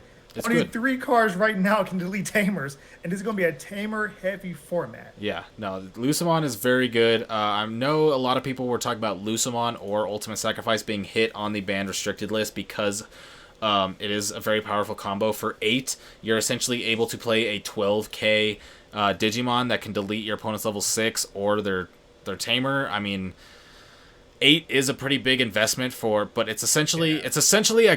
it's like a Gaia Force that comes with a 12k body. Yeah, I think it's fair. To be honest with you, I really think it's fair in that comparison, just because Somebody you did have say to commit to in the Twitch chat, if you play this with a Lilith, it's a 6 cost option because you get to gain 2 memory with Lilith. Correct. That is absolutely correct. Yeah. So do it for And 6. It's even Yeah, better. do it for 6. Go ahead. It's still a pretty steep cost. Go ahead. I would love to do it. Like I probably will do it because I am going to have all of these cards. Yeah. No, that's a good card. But then we can go to the option card that we missed, the one white option card, Ancient Evolution. A very, very powerful card. If you have a Digimon with hybrid in its form, you can use this option card, ignoring its color requirements. So all the decks can use this regardless of it because they are pretty much going to have access to hybrids. But main, one of your level 4 Digimon can Digivolve into one Digimon card in your hand with the same color with 10 warriors in this type by paying its Digivolution cost and ignoring the level requirements. So you can go up from a level 4 to a Mega, or you can do this works with no, it doesn't. It doesn't work with Susanamon. Never mind. But this is No, it still doesn't. no. But still being able to go to level 4 to level 5, skipping the level 5 is or level 4 to level 6, skipping level 5 is pretty good. So Zero all cost those- option card that can play Right, so on any color. So all those big old giant 5 cost Digivolve Digimon that we was talking about, this helps cheat them out. Yeah. So you can go. So you can. It's you're still paying the 5, but you're skipping the Digivolution to level 5. So you're saving that memory right there. And so Correct. so yes, this card is very good. The art is amazing. I love that they put all the 10 warriors up in there. I love this art. It is amazing. And That's the all. card Yeah, is that's good. all it Like I said, I needs. think the card is very good. There's so many cards that can support this in the set that this is just like this is a kind of glue card to a lot of the things that we talked about prior. Right. It's one of those things to where if you really need your Mega right then and right there, and you can't Digivolve up, you just play this, pay the 5, and then there you go. There's your Mega. You go about your day. Everybody's happy. Mm-hmm. But yeah, this card easily is a 2 or 3 of in a deck. Or if you, some people even probably try a 4. There goes hyper aggressive with this, just because you can, no matter what hybrid deck you play, you can play it for 0 cost, no Yeah. matter what. Mm-hmm. Yep. And then here we come to the final card in the set. The Big probably boy. most meta warping card, and the one Yes. that we will not really be seeing at full force due to the Mega Digimon Fusion banning. And I'm sure you all know that we are talking about, of course, Susanomon. Level 7, 7 to Digivolve, Rainbow Digivolve, so can Digivolve on them all. By placing a total of 10 cards that are Tamers or Digimon cards with hybrid in their form from your hand or trash to the bottom of to the bottom of your deck in any order, you may Digivolve this card in your hand onto your Tamer as if the Tamer is level 6 Digimon. Then you also have Security Attack +2, so you'll be swinging for a minimum of 3 checks. And then when Digivolving, delete one of your opponent's Digimon. So, the reason why Mega Digimon Fusion, if it's not clear already, got banned, is because of this card. Mega Digimon Fusion, Mhm. being able to Digivolve for, what, 2 on top of a One, Tamer? a 1. 1 on top of a Yep. Tamer? Swing, and then when Digivolving, you delete one of your opponent's Digimon, any Digimon. Then you get to swing 3 checks at 15. Yeah. This so Mega Digimon Fusion basically said, "Hey, guess what? I'm gonna give you a free Gaia Force, Uh-huh. and I'm gonna give you a level 7 to Digivolve for free Yep. on top Uh-huh. for 1 cost, and Uh-huh. you still get to draw a card. And guess what? If you put everything back onto the bottom of your deck, he has security type +3, so you can hit for 3 security checks. That's why Mega Digimon Fusion was banned. Yeah. And I mean, there's almost not even a lot to say about the card. The card says it itself. This card is insane. This card was incredibly meta warping, and because of the Mega Digimon Fusion ban and the interaction with the Susanomon, I we're playing in a completely different metagame than Japan did because of how strong this was. Is Susanomon still going to be around? I'm sure. I'm sure you could still play Susanomon. It'll still be good, but without Mega Digimon Fusion, the oppressiveness of it is like almost infinitely decreased. Yeah, I agree with that. Like it's not going to be as oppressive as it was in the OCG, because the OCG it was oppressive. Mm-hmm.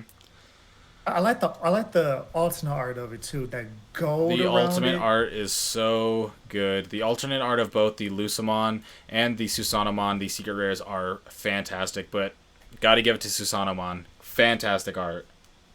I wish this came out in the same like ghost rare art as the Omnimon did. Oh This would my look god, amazing that'd in be that. insane. That definitely would be rip my wallet. That would definitely be rip your wallet. I know you'd for that for sure. I would 100%. Actually, I don't have to do 5 because you don't collect an alternate arts. True, true, true, true, true. Well, that's all the cards. What are your final wrap up thoughts of BT7, Dante? There was a lot that we just went over, and a full set. I mean, there's a lot of crazy things in here, but what is your wrap up thoughts? Top 2 winners, yellow and blue. Yep, Top 2 losers, green I and can definitely purple. say green and purple. If you want to go ahead and give a set a grade, is honestly I think this is probably a B+, maybe A- set, because it's going to be meta warping. This set is going to 100% warp the meta. If Completely. you're not playing hybrids or if you're not playing X antibody, you're not playing Digimon, and that's 1,000%. The deck won't be optimal because these cards are as optimal as they get. But yeah, I mean the set overall, I think it's a great set. I'm looking forward to BT7. I am also Like, a pretty big fan of BT7. I think I agree with you. This is a pretty good set. It's definitely meta warping because of the. I feel like a large part in the tamers that we're getting are hmm the most meta warping. Susanomon would have been the probably most meta warping card. It would have been on like Ice Wall level, maybe oh even man, higher than yeah. Ice Wall level of meta refining. If we still had the Mega Digimon fusion, probably lucky for us that we are not going to be going through that. But overall, I think this set was very nice. There's a lot of things that are obviously a little bit more powerful than some of the rest. Blue and yellow are looking really good. hmm Purple is, I mean, has some stuff. Check. They have the Eismon and they have the Lucamon package, but other than that, not too much. Black has a lot of very, very cool things. I like the little trio thing that we had going on there with the Skull Nightmon, the Deadly Axemon, and the Dark Nightmon. But hmm other than that, black isn't anything too crazy. Green, the only thing that I'm really super impressed with was the Abuamon. The Ancient Beetlemon stuff is okay, but I like the Abuamon. And then yellow, blue, both very powerful. And then red, I think, is kind of in the middle of the pack there. It did get very good things, didn't really get anything bad, but I do kind of think that blue and yellow kind of outpaced it a little bit. Yeah, 100%. Now, I'm gonna say this: if we still had MDF in the format would be literally blue hybrid or Mm-hmm. Lilithmon. No other deck would compete. Mm-hmm. Like no other deck would compete because Lilith would just loop just like 19 Digimon with Susanomons on board, and you're like, well, I can't do nothing about that. I just lose. And then Blue with Ice Wall would just stall you out while setting up a board and say, well, you can't do anything. Yeah. So yeah, like I'm so glad MDF is gone. But with it being gone, the landscape of BT7 is now very, very balanced. I do think yellow comes out, number two when it comes to this stuff. When it comes to BT7, because of all the security, just controlly type of things. But definitely, blue got so many tricks to the trade. It's ridiculous. So before we wrap up here, give me your. What do you think is the best card, single best card in the set, and what is your favorite card in the set? I think, I mean, to be honest with you, I think this Alderman, what it can actually do, Mm-hmm. is probably the best card to set, becoming, just a 12K on top of a tamer, becoming 14K plus one security. It does a lot Yeah. for an ultimate. And you can digivolve from the tamer up to it for three costs up the hybrid line. Yeah. It does a lot. So I think it is the best card in this set, like just overall in a vacuum. Yeah. But my personal favorite card, I have to go ahead and give it to the Dual Goromon. Uh I huh. love the artwork. I love like how they pushing antibodies to be one of these like mid-range type of decks to where it can control the beginning of the game and then it's oppressive as the game goes on. Like I really do like I'm an Omnimon player. If anybody's been in my channel, Omnimon is my mascot. It's the flashier card of the channel. This deck I will play day one match ready. Mm-hmm. Yep. I agree. I'd have to say I think the best card in the set. I gotta give it to Tommy. Tommy's a very very Tommy good Boy, card.